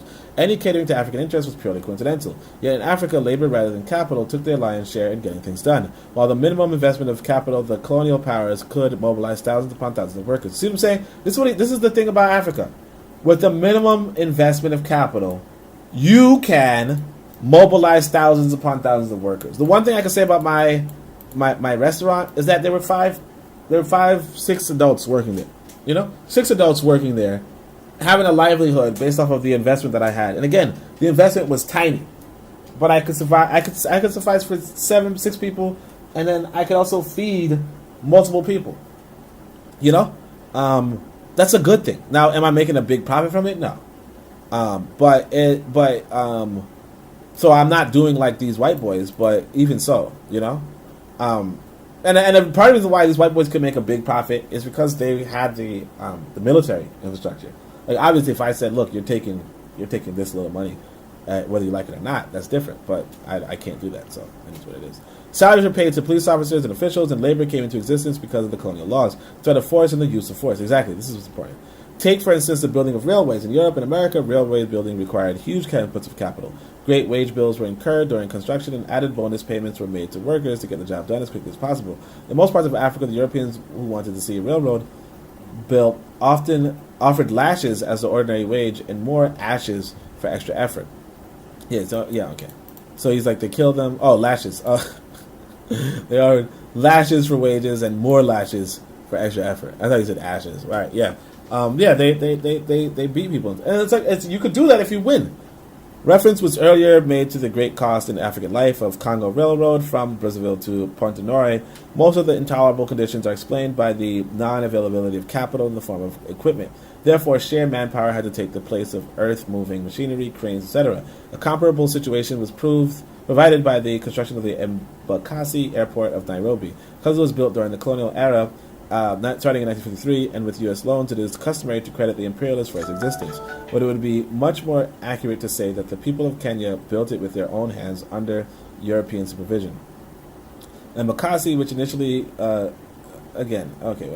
they built it, you know? They built it through lashes. Anyway. And Makasi, which initially covered 7 square miles and had 4 runways, were described as the world's first handmade international airport. Mau suspects, numbering several thousand, were to be found there, laboring under armed guard in 1 million-ton excavation jobs, filling in craters, laying 500,000 tons of stone with nothing but shovels, stone hammers, and their bare hands.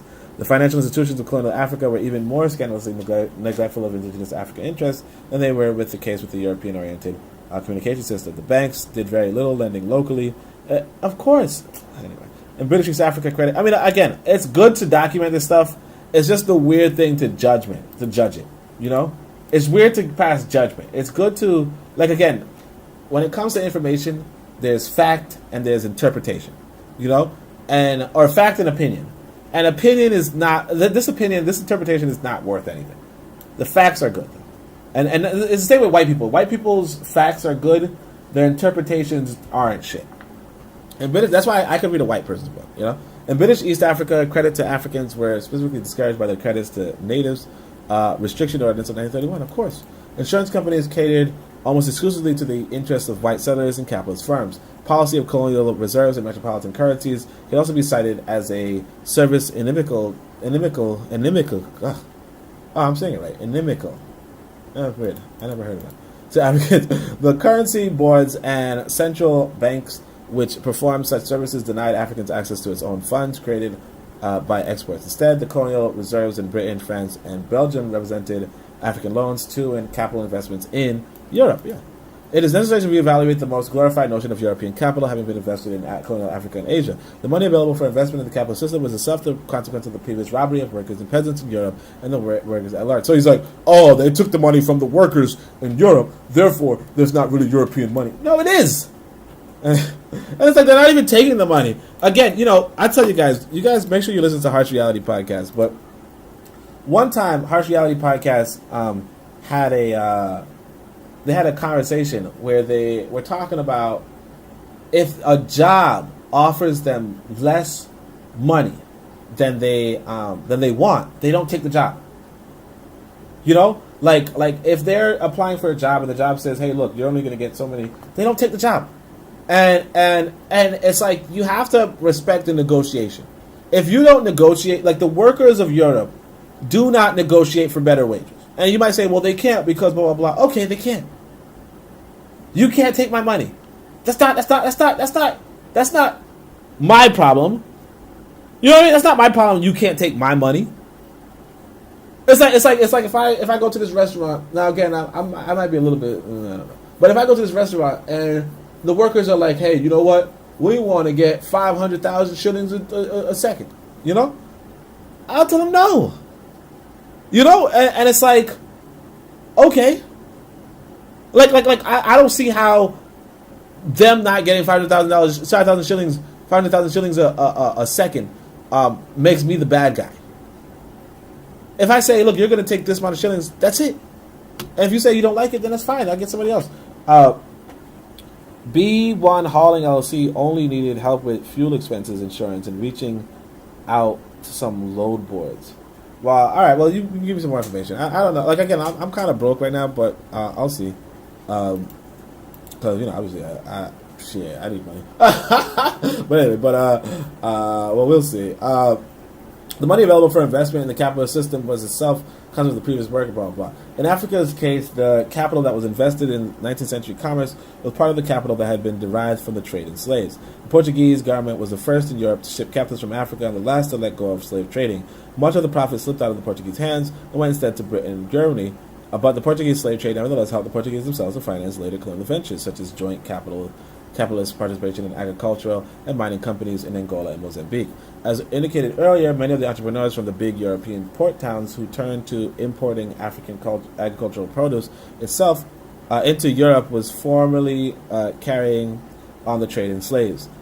The same can be said of many New England firms in the USA. Some of the biggest names in the colonial epoch was capitalist concerns whose original capital came from the trade in slaves or from slavery itself. Lloyd's, the great insurance, underwriting, and banking house, falls into this category, having been nourished by profits from the slave territories of the West Indies in the 17th and 18th century. And the ubiquitous Barclays Bank had its antecedent in slave trading. Worms et Compagnie is a French example of the same phenomenon. Back in the 18th century, Worms had strong links with the French slave trade, and it grew to become one of the most powerful financial houses dealing with the French Empire in Africa and Asia, which particularly concentrated on the Madagascar and the Indian Ocean. So again, they profited from slavery. Blah, blah, blah. The example of Unilever and the UAC, which was highlighted in the previous chapter, also reinforces the point that Africa was being exploited by capital produced out of African labor. When Lever brothers took over the Niger Company in 1929, they became heirs to one of the most notorious exploiters of the 19th century, Africa. The Niger Company was a chartered company with full governmental and police powers during the years of 1885 to 1897. In that period, the company exploited Nigerians ruthlessly. Furthermore, the Niger Company was itself a monopoly that had brought up smaller firms tracing their capital directly to slave trading. Similarly, when the UAC was born out of the merger with the Eastern African Trading Company, it was associated with some more capital that grew from a family tree rooted in the European slave trade. The capital at the disposal of the big French trading firms CFAO and SCOA can also be traced in the same way. The process of capital accumulation and reproduction in East Africa lacks the continuity lacks the continuity of West Africa. Firstly, Arabs as well as Europeans were participants in the slave trade from East Africa.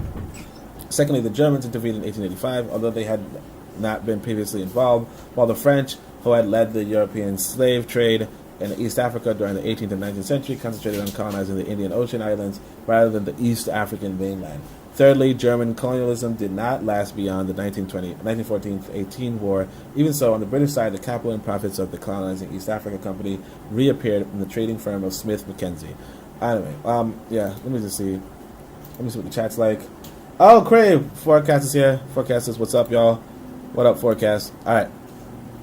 So the capital that was invested in colonial Africa in later years was a continuation of the colonial period capital of the 19th century.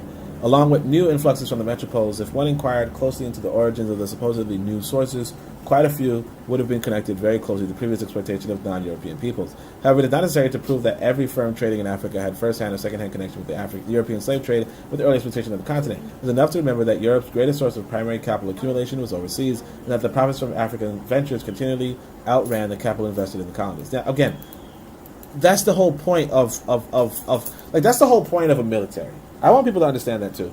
You know, so I remember Koku was reading, it's a Bit of Medicine podcast, he used to read articles, right? And he's reading this article about, I can't remember the topic for the article, but he's talking about the militaries in Africa, right?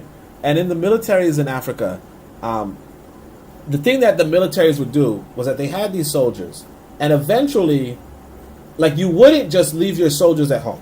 Like, if you had a large military, you wouldn't just leave your soldiers at home, but instead you would send your soldiers on missions. You would send your soldiers to go exploit or to go do something, only so that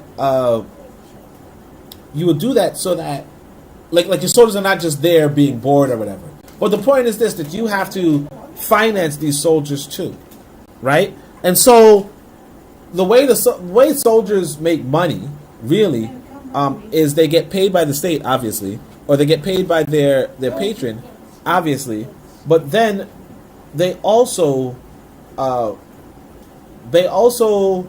go abroad and loot people. You know, you have a bunch of young men, they go abroad and they loot people. You know, they loot other places.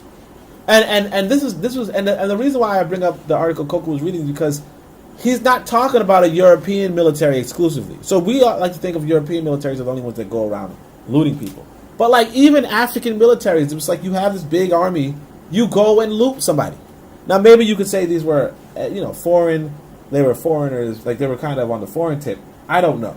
But my point being, yeah, you go yeah, Europe's greatest source of primary capital was overseas. That's good for them. If they can find capital abroad after developing a powerful military, that's what they're supposed to do. You know, because you don't want a powerful military in the local area, right? And then like you see what happened in Niger. Now, obviously, I like what happened in Niger. I like what happened in Burkina Faso. I like what happened in Mali. But if your military is just sitting around, just do whatever, yeah, they're gonna screw you over. You know, if you're not paying them, they're gonna screw you over.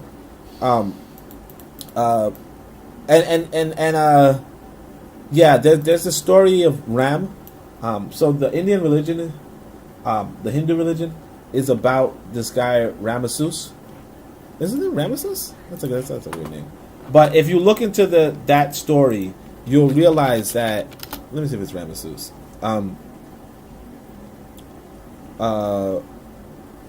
Okay, so there's no Wikipedia on that. It's interesting. But basically, there's this ancient European called Ram. Damn, I can't even find it. I'm trying to look it up. Oh, Rama. Okay, so is it like again? Is it Rama? I thought it was Ramasus, honestly. But you have Rama in the Hindu religion, and maybe Ramasus is that guy from Russia, possibly. But anyway, so Rama, this is one of the most important stories in the history of humanity, honestly. So before religion was all about peace, religions were kind of all about race war. You know what I mean? And so what Rama is talking about is this sort of race war situation. And so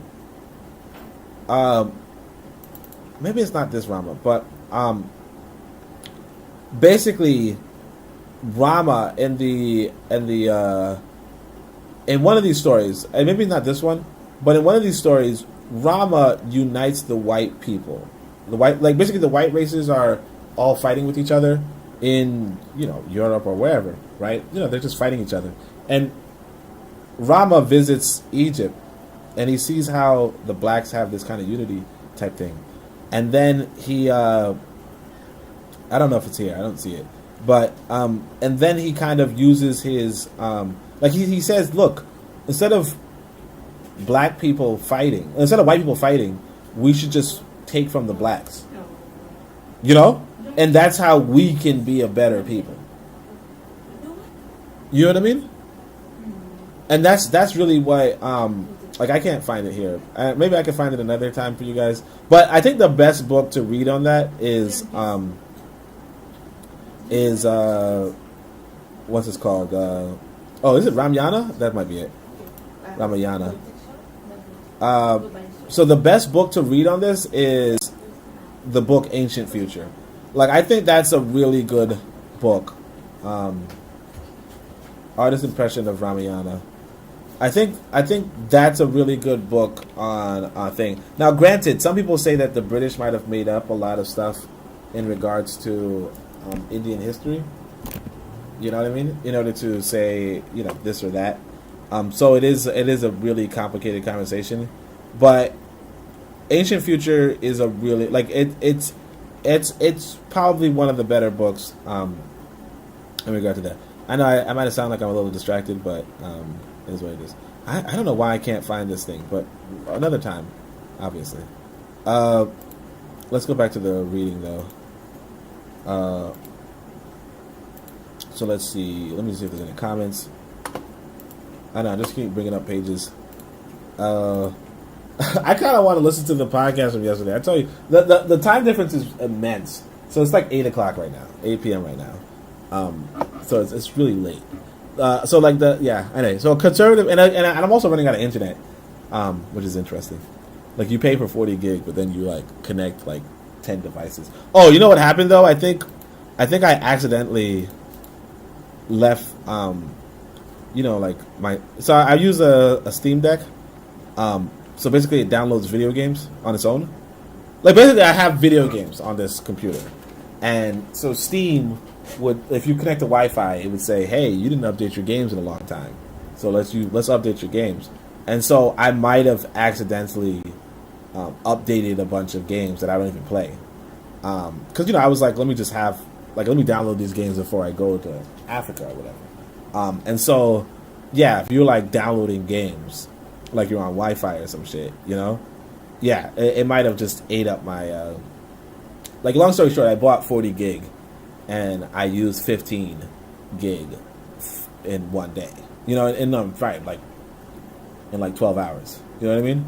Now, how I use 15 gig, I don't know, but I also streamed something on Netflix. I don't know if that was it, but yeah.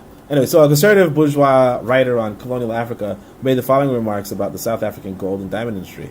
Apart from the original capital subscribed in the diamond industry, all capital expenditure was provided for out of profits. The industry also yielded large profits to the international firms which dealt in diamonds. It had a peculiar importance because a considerable portion of the wealth accumulated by diamond firms was later used in the development of the gold industry of the land. Similarly, in Angola, the Diamond Company was an investment that quickly paid for itself and was then producing capital. The combined profits of the company for the years 1954 and 1955 alone came to the total of invested capital plus 40%.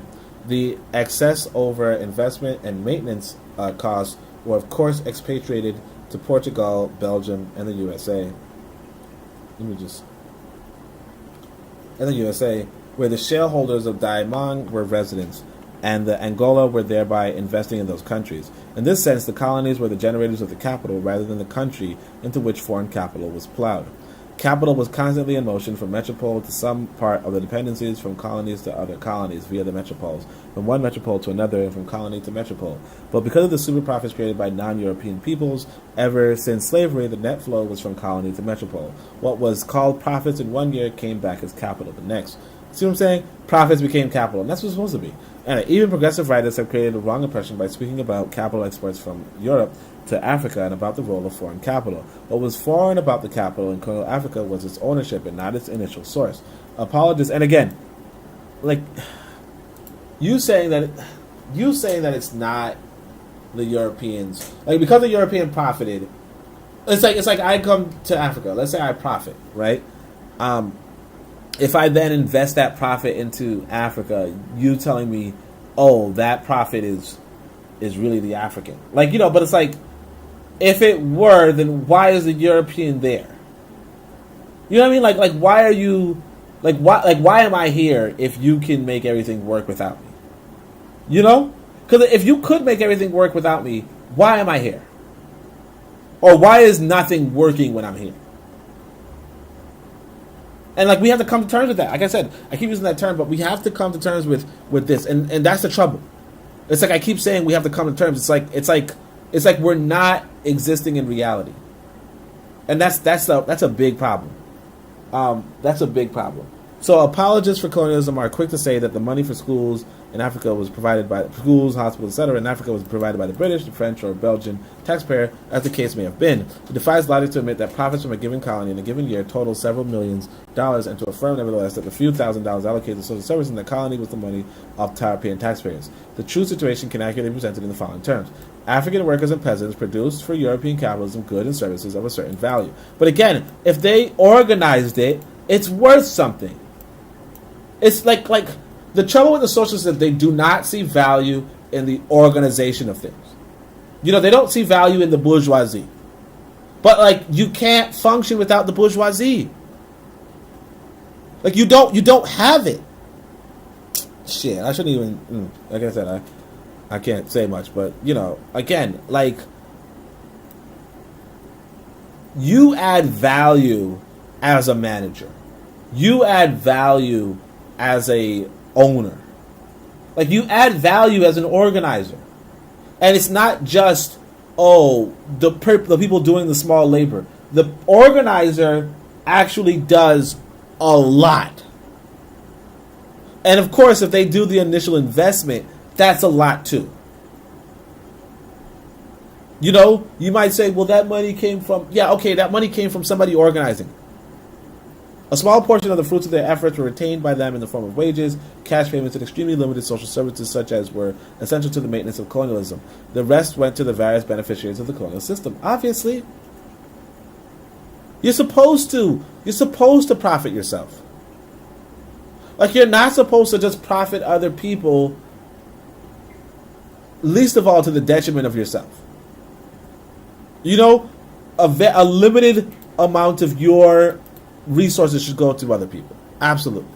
There can be little dispute over the credibility of the data which is available to amply demonstrate that colonialism, for the most part, aimed at developing the metropoles. The only allowed certain crumbs to the colonies as essential byproducts of exploitation. British colonial records are full of reports of royal commissions investigating this, and then the reports upon which actions were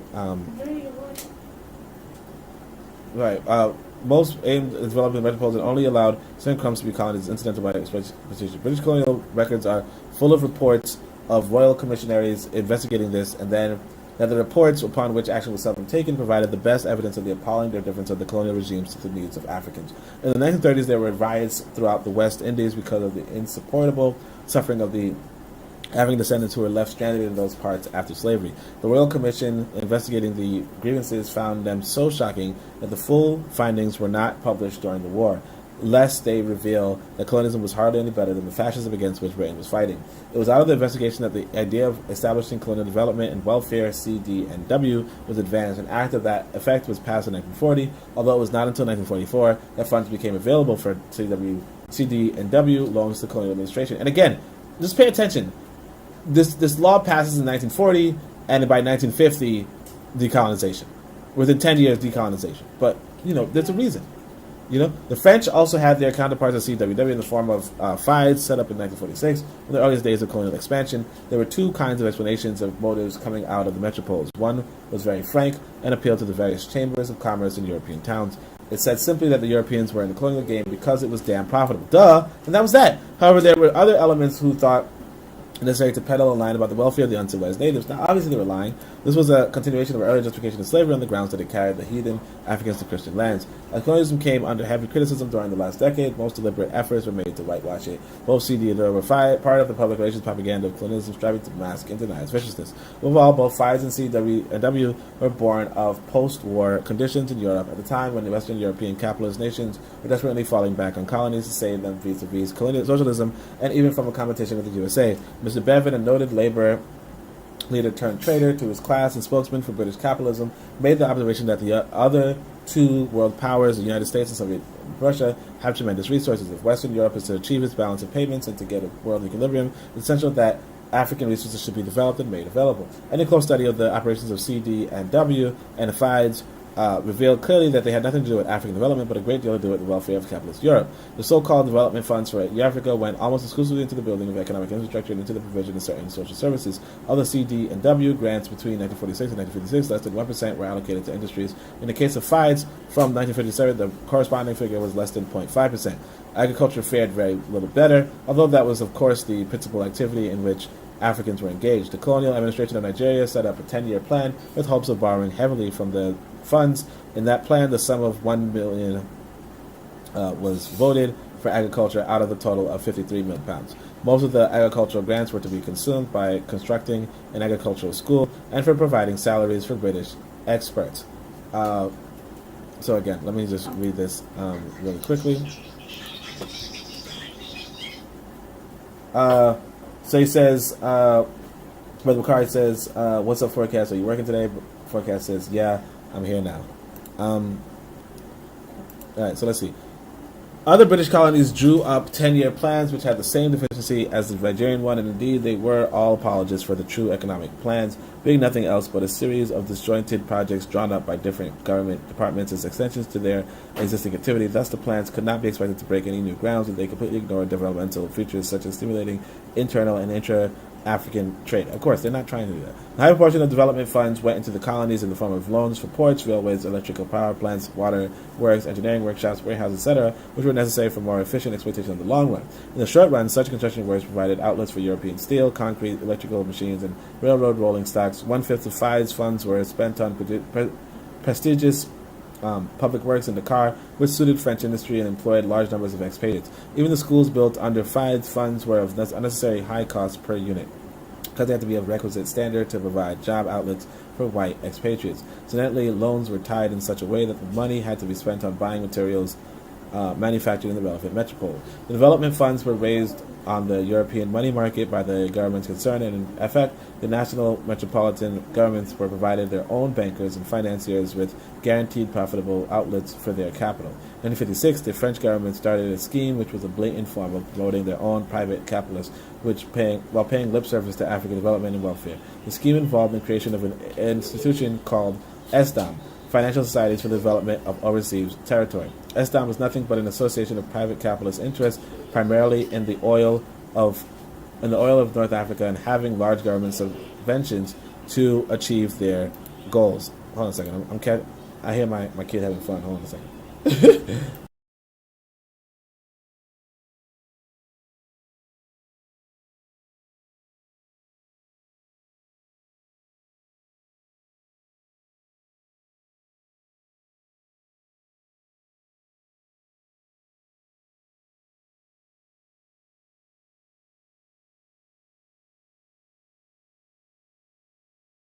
Alright, okay, cool. So there were many telltale signs which unmasked the CD and W hoax in the eyes of careful and concerned observers. The colonial secretary set up a council to help him in the allocation of grants, and it was dominated by really powerful members of the British bourgeoisie, including directors of Barclays Bank. Since the CD and W funds were inadequate, even for the hopeless 10-year plans of the colonies, the British government then encouraged the colonial administration to borrow the rest of their finances on the open money market. This was another way of ensuring that the African labor and resources dispatched surplus agree to European money map changes. Barclays Bank was one of the first to seize the opportunity of lending to colonial regimes to supplement the CW grants.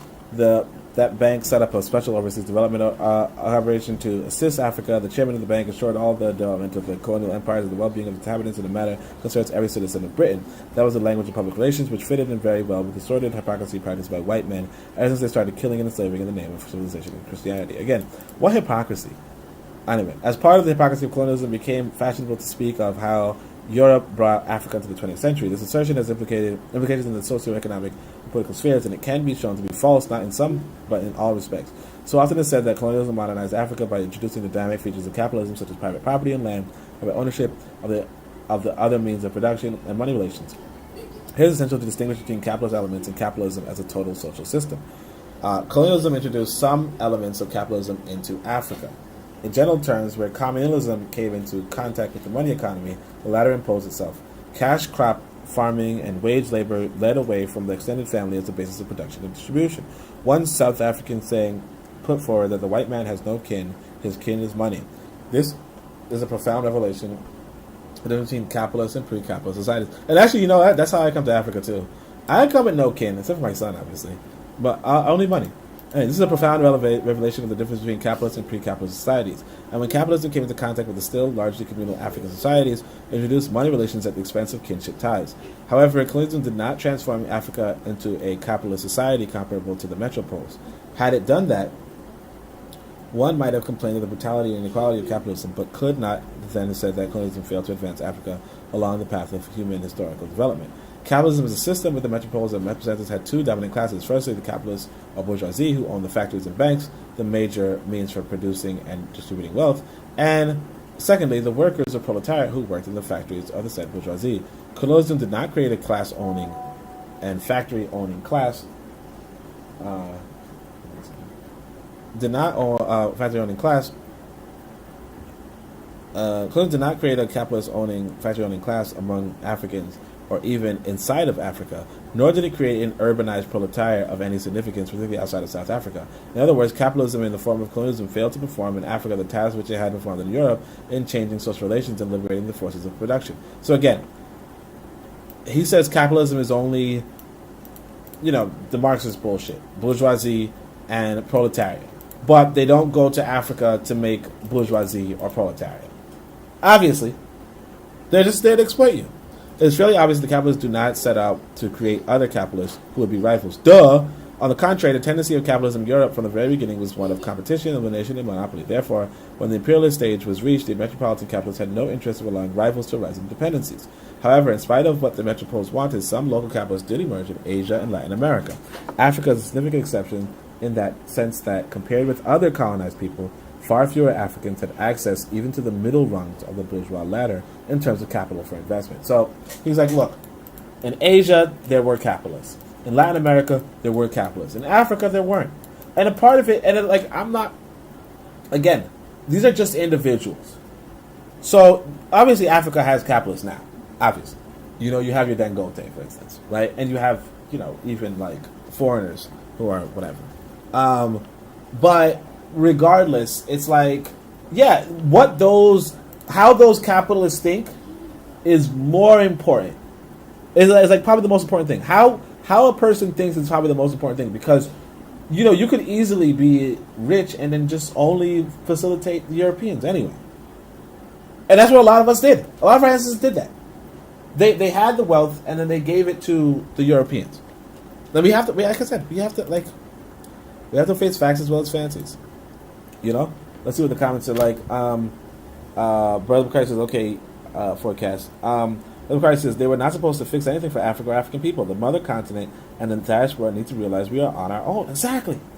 We should be creating paving companies and getting paid to fix the roads in Africa. Yeah, but the thing is this. Are they going to pay?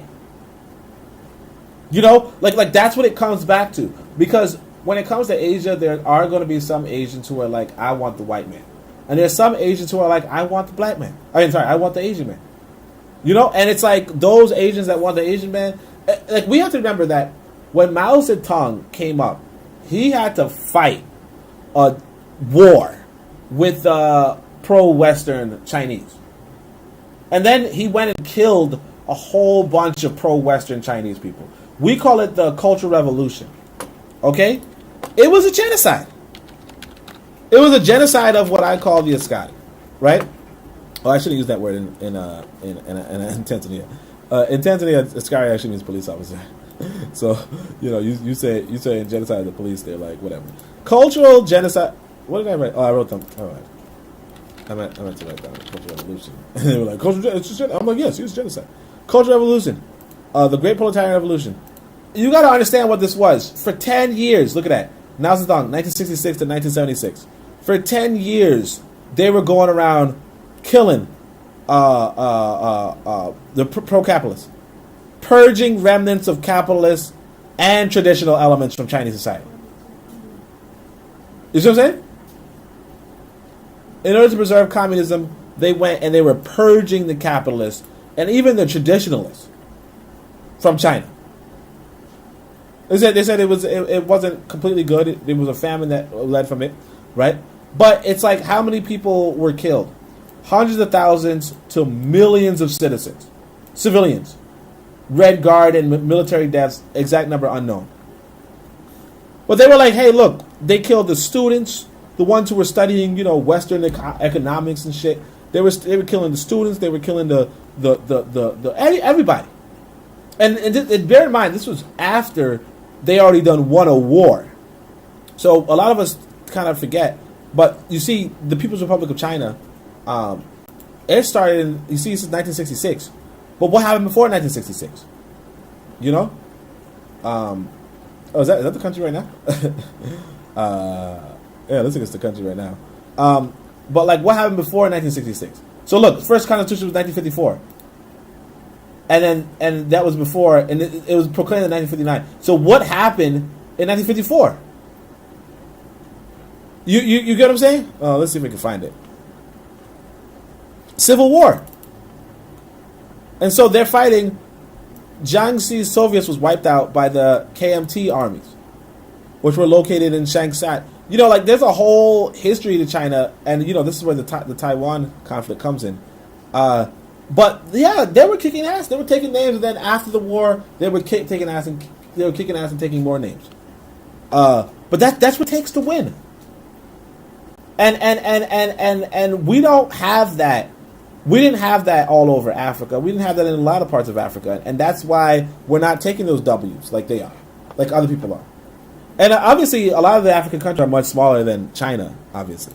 But and of course they're like not as isolated as the Chinese countries, or the Asian countries, or they don't have a powerful ally like China is a powerful ally. China is a powerful nation. Say what you will. Anyway, so part of the explanation for the lack of African capitalists in Africa lies in the arrival of minority groups who had no local family ties, which could stand in the way of the ruthless primary accumulation which capitalism required. So we have the foreigners, the Lebanese, the Syrians, the Greeks. Indian businessmen rose from the ranks of petty traders to become minor and sometimes substantial capitalists. Names like Raka and Levantis were well known in West Africa, just as names like Madvani and Visram became well known as capitalists in East Africa. I think Madvani right now is like I heard a Tanzanian person tell me about Madvani. I think so, but he's like a billionaire right now because his father was a billionaire. I think it's the same guy. Let me double check. Yeah. I already looked at this page before. You guys can see. I got my my YouTube history. You see what I'm saying? Like it shows that I already looked at this guy. So he's like an Indian guy who's a billionaire, and I guess because the guy it's founded in 1914, and so his son. Also, this is one of the guys. So he's big in Uganda. And I think one of these guys is actually big in Tanzania now. One of his descendants is big in Tanzania now. They own like a whole bunch of stuff, and he's basically an Indian. With investments in Tanzania. So yeah. Hold on a second. My kid's back, and he's acting like I'm not busy. Like he's just like, hey, I want to do stuff. There were clashes between the middlemen and the European colonialists, but the latter much preferred to Europe the minorities rather than see Africans build themselves up. And of course, he's supposed to. For instance, in West Africa, the businessmen from Sierra Leone were discouraged both in their own colony and in other British possessions. Yeah, I'm trying to finish where they chose to sell in East Africa. They were see, like we're only at page 20. I kind of want to go to page 30 at least, so that we're not dragging out this freaking podcast forever. this subject, this book forever. They were discouraged both in their own colony and in some other British possessions where they chose to settle. In East Africa, they were hope among Ugandans, in particular, that they might acquire ginneries and perform some capitalist functions connected with cotton growing and other activities. However, when in 1920 Development Commission was appointed to promote commerce and industry, it favored firstly Europeans and then Indians. Africans were prohibited by legislation from owning ginneries. Right? Taking Africa as a whole, the few African businessmen who were allowed to emerge were at the bottom of the ladder and cannot be considered as capitalists in the true sense. They do not own sufficient capital to invest in large-scale farming, trading, mining, or industry. They're dependent both on European-owned capital and on the local capital of minority groups. The European capitalism should have failed to create African capitalists is perhaps not as striking as its inability to create a working class and to diffuse industrial skills throughout Africa. By its very nature, colonialism was prejudiced against the establishment of industries in Africa, outside of agricultural and extractive spheres of mining and timber felling. Whenever internal forces seemed to push in the direction of African industrialization, they were deliberately blocked by the colonial government, acting on behalf of the metropolitan industrialists. Groundnut oil mills were set up in Senegal in 1927 and began exports to France. They were soon placed under restrictions because of protests of oil millers in France. Similarly, in Nigeria, the oil mills set up by Lebanese were discouraged. The oil was still sent to Europe as raw material for industry, but European industrialists did not then welcome even the simplest stage of processing groundnuts into oil on African soil. And of course, why should they? Hold on a second. Oh, is that your food? No, it's not your food. Is that your food? All right. No. Okay. Sorry, my son. I think he's trying to eat either my food or his food. I don't know. And obviously I should make him eat, but you know, he's just pacing.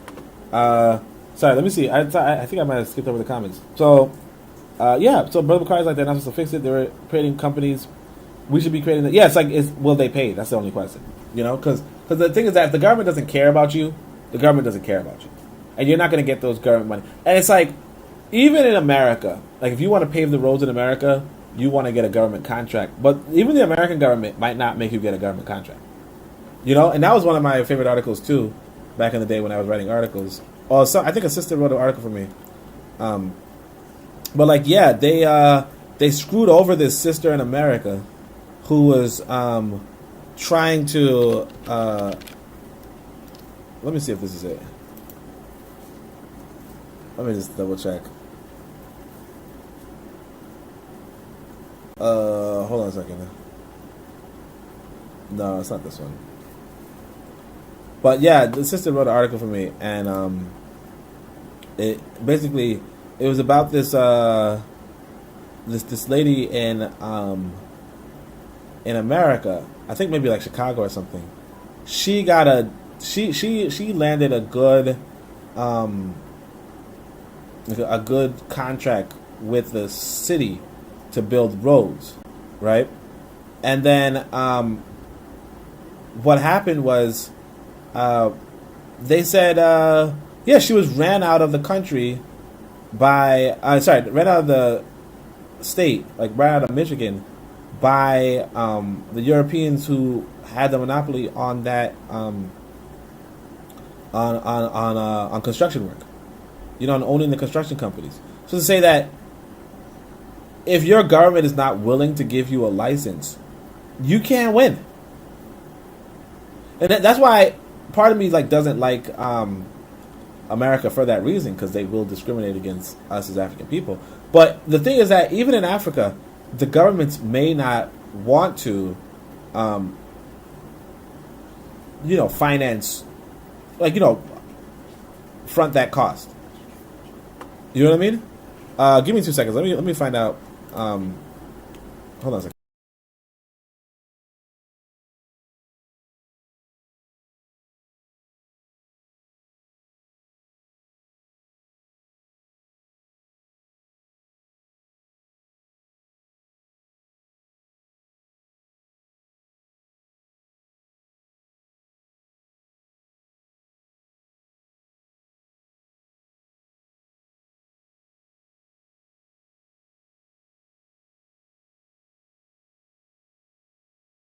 Sorry, my son had food, so I had to tell him to eat. Alright, so anyway, let's try to read this quicker. Many irrational contradictions arose throughout colonial Africa as a result of the non-industrialization policy. Sudanese and Ugandans grew cotton but imported manufactured cotton goods.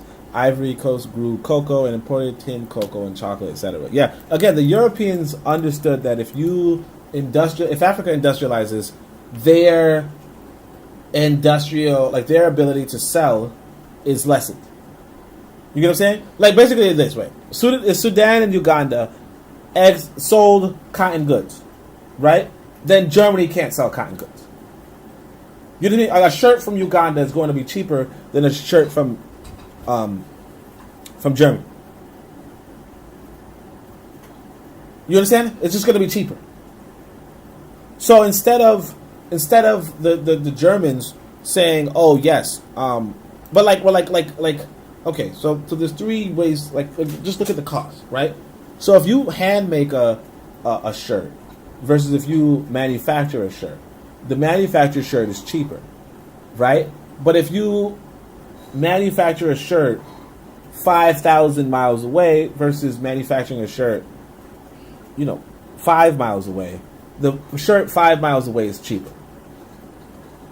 Especially considering that you don't have to pay people as much if they're living in a developed society versus if they're living in a developing society, right? So yeah, if in order to sell shirts, in order to sell cotton goods, they have to block your economics. Sorry, I keep saying I'm going to read this other stuff and I don't. So I said, Brother McCarty says, I know where to get goods used, pavers, skid steers, and backhoe machines. We can train them how to use machines and fix the roads for themselves. When we go to Africa, we should look for business opportunities. Those opportunities will help them and could help the diaspora. I had to connect in Nigeria with some Igbo people. Maybe I can renew those relationships if we are serious. Yeah. Most people are, that's what I'm saying. When you say people are going to fix their roads, it's like, think about America.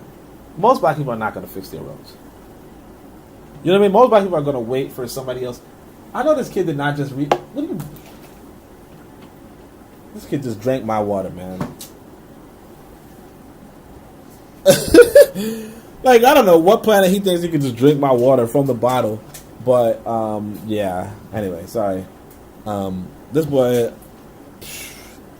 I started making him brush his own teeth. So I'm just like, shit. All right, anyway, so anyway, let me get back to this thing. All right, so the tiny working class of colonial Africa covered jobs such as agricultural labor. No. Go eat. Just go eat. Okay? Just eat. Go, sit down and eat.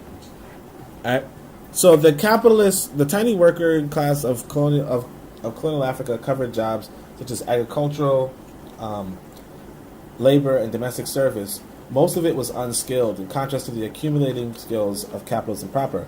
When it came to projects requiring technical expertise, Europeans did the supervision, standing around in their helmets and white shorts. Of course, in 1885, Africans did not have the technical know-how which had evolved in Europe during the 18th and 19th century. Yeah, that's a major factor. That difference was itself partly due to the kind of relations between Africa and Europe in the pre-colonial period. What is most significant, however, is the incredibly small number of Africans who were able to acquire modern skills during the colonial period. In a few places, and again, you don't train your competitors. You don't train your competitors. You do not train your competitors. In a few places, such as South Africa and the Rhodesia, this was due to specific racial discrimination. Employment was to keep those best jobs for whites. Yet even in the absence of whites, lack of skills among Africans was an integral part of the capitalist impact on the economy. Yes! Again, you don't. You just don't. You just don't. It's like say this. Got a lady, right? And let's say I make love well, right? I don't go training dudes around the area how to make love well. Why would I do that? I'm just saying. I'm just saying that. All right. It's already been illustrated how the presence of industry in Europe fostered and multiplied scientific techniques. The reserve side of the coin was presented in Africa. No industry meant no generation of skills. Even in the mining industry, it was arranged that the most valuable labor should be done outside of Africa. It is sometimes forgotten that it is labor which adds value to commodities through the transformation of natural products. For instance, although gem diamonds had a very far above their practical usefulness, the value is not simply a question of this being rare. Work had to be done to locate the diamonds. That is, the skilled task of a geologist, and the geologists were, of course, Europeans. Work had to be done to dig the diamonds out, which involves mainly physical labor. Only these places where Africans from South Africa, Namibia, Angola, Tanganyika, and Sierra Leone brought into the picture. Subsequently, work had to be done in cutting and polishing the diamonds. A small portion of this was performed by whites in South Africa, most of it by whites in Brussels and London. It was on the desk of the skilled cutters that the rough diamonds became a gem and soared in value. No Africans were allowed to come near that kind of technique in the colonial period. What are the dynamics of capitalism?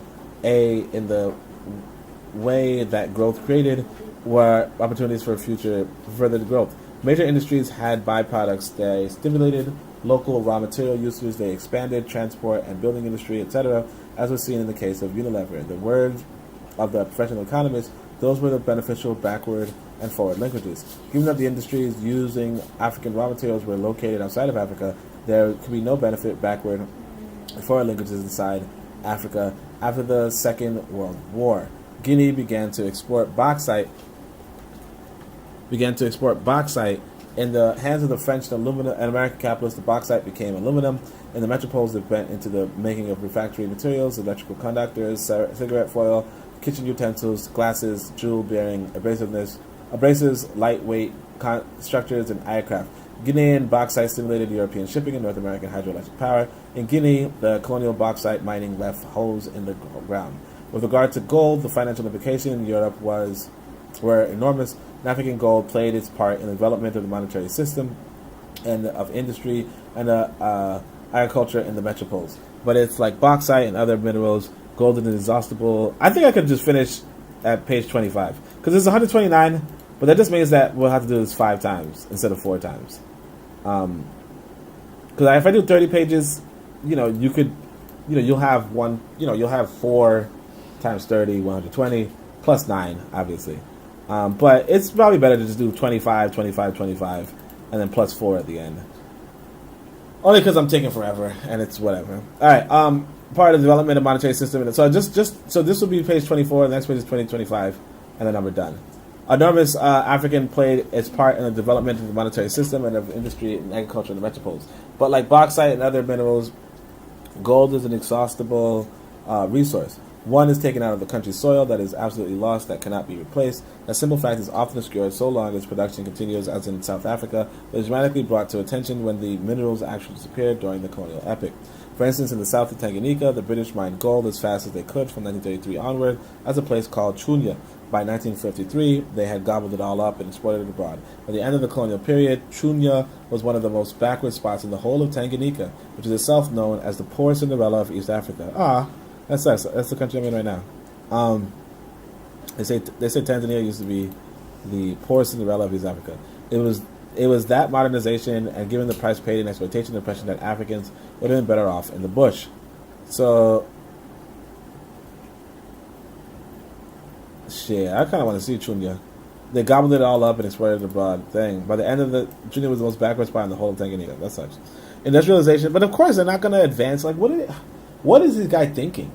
Like, imagine you going across the world to one of the hottest places on earth, to get gold, and then you're not gonna get the gold. Like, what? You're just gonna develop a modern, you're gonna develop Wakanda. Like, what? Why?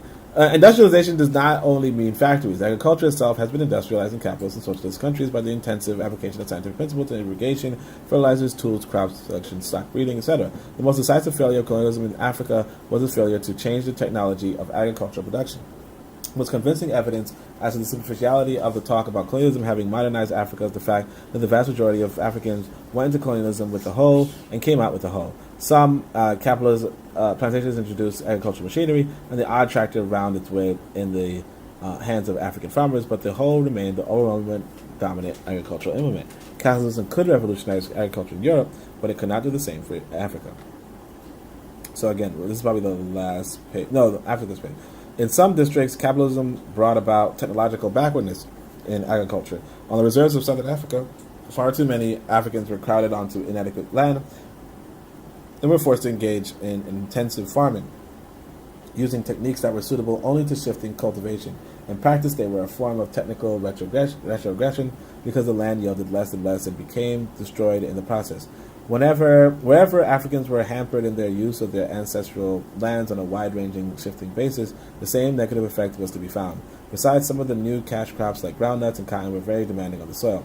Countries like Senegal, Niger, and Chad, which were already on the edge of the desert, the steady cultivation led to soil impoverishment and encroachment on the desert. While white racist notions are so deeply rooted within capitalist society that the failure of African agriculture to advance was put down to the inherent inferiority of the African, it would be much truer to say that it was due to the white intruder, although the basic explanation is to be found not on the personal will of the colonists or in their racial origin, but rather in the organized viciousness of the capitalist criminal system. So again, instead of saying, hey, look, it's them being white, or it's them being evil, or not ill, but like not even caring about you, you're like, oh, it's capitalist, it's the system. Shut up. Failure to improve agricultural tools and methods on behalf of African peasants were not a matter of a bad decision by colonial policymakers. Look again, why would they be improving it? Anyway, it was an inescapable feature of colonialism as a whole, based on the understanding of the international division of labor aimed at skills in the metropoles and low-level manpower and dependencies. No, again, they are not. You're not their children. You are not their children. Also, as a result of the considerable use of force, including taxation in African labor relations, people can be forced to perform simple manual labor but very little else. This was proven when Africans were used as slaves in the West Indies and America. Slaves damaged tools and carried out sabotage, which could only be controlled by extra supervision and by keeping tools and productive processes very elementary. Slave labor was suitable for carrying out industrial activities, so that the USA, the North, went to war in 1861 to end slavery in the South, so as to spread true capitalist relations throughout the land. Following the same line of argument, it became clear why the various forms of forced agricultural labor in Africa had to be kept quite simple, and that in turn meant small earnings. Okay, that's about it. All right, fam. So that's pretty much the podcast. We're gonna end right there. I did say 30, because 30 would be better. 4 more pages would be better, but I already know it's kind of long. Well, let me think. What do you guys think? I think it's probably better to just.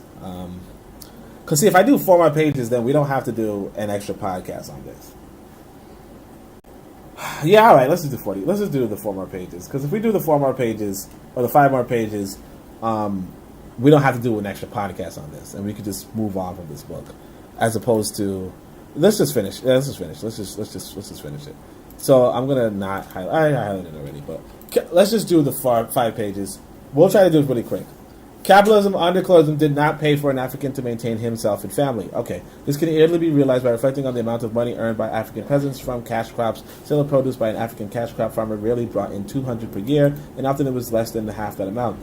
That peasants had to pay for tools, seeds, and transport, and he had to repay the loan to the middleman before he could call the remainder his own. Yeah, this is they had this in America. I forget what it's called, but they had it in America. Peasants producing coffee and cocoa and collecting palm produce tended to earn more than those dealing with cotton and groundnuts, but even the ordinary Aquabim cocoa farmer or Chaga coffee farmer, the Chaga is up in Tanzania too, never handled money in quantities sufficient to feed, clothe, and shelter his family. Instead, subsistence farming of yams and bananas continued as a supplement. That was how the peasants managed to eat, and the few shillings earned went to pay taxes and to buy the increasing number of things which could be obtained without money in the middleman's shop: salt, coffee, coals, paraffin, etc. If they were extremely lucky, they would have access to zinc sheets, bicycles, radios, and sewing machines, and would be able to pay school fees. It must be made quite clear that those in the last category were extremely few. One reason why the African peasants got so little from this agricultural crop was that his labor was unskilled. That was not the whole explanation, but it's true that products such as cotton jumped in value from the time that it went through the sophisticated process of manufacture in Europe. Karl Marx, in clarifying how capitalists appropriated parts of the surplus of each worker, used the example of cotton.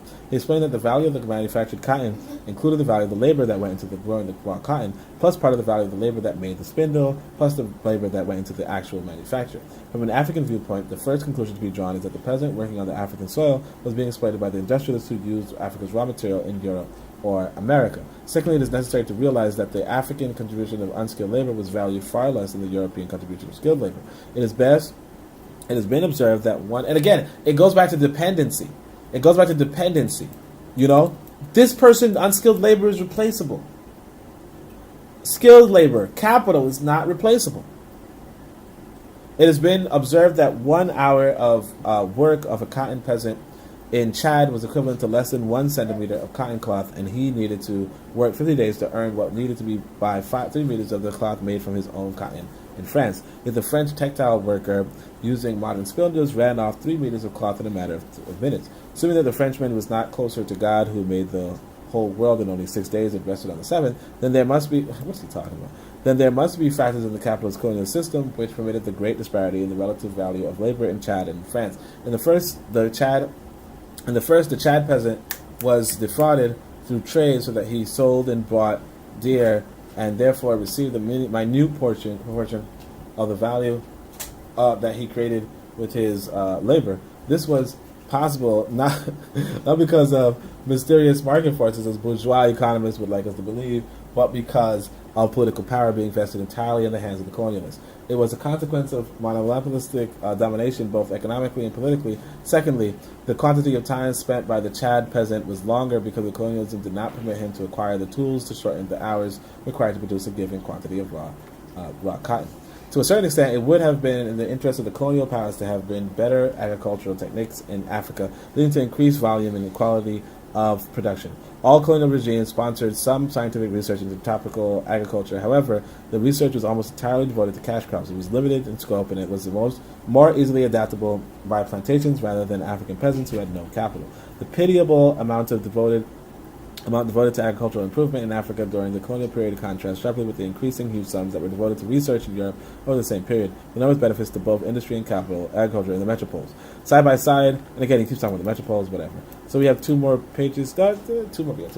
Side by side with the ill-founded claims about socioeconomic modernization went to the claims by colonial apologists that European rule brought political upliftment and emancipation. One of the long-standing arguments in this connection is that Africa was in chaos in the 19th century and that tribes like the Ngoni and the Yao and Samoris, Sofas, were killing left and right and center. Consequently, Africa was saved by Livingstone and Stanley. For the most part, such wild statements have no place in the works of the present generation of European scholars of Africa, since they are known to have no resemblance to reality. However, some writers still preach that the Bantu could not be saved from the wasting struggles and from their general economic and technical background only by the imposition of stable European government. Another supposed credit of the colonists is that they developed nationalism in Africa. This is a superficial and mischievous claim, which entirely ignores the numerous states in Africa on the eve of colonization and the direction of their evolution. Nationalism is a central form of unity which grows out of historical experience.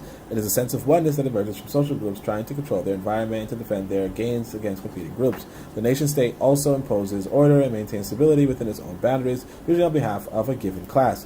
All of these characteristics were present in the 19th century African states, some of which were more larger than the colonies arbitrarily defined by Europeans. It is true that the present Africanist nationalism took the particular form of adopting the boundaries carved by the imperialists. That was an inevitable consequence of the fact that the struggle to regain African independence was conditioned by the administrative framework of the given colonies. But it would show crass ignorance of the African past to say that colonialism modernized Africa politically through the nation states, especially with the implication that such a level of political organization and stability would otherwise have been impossible.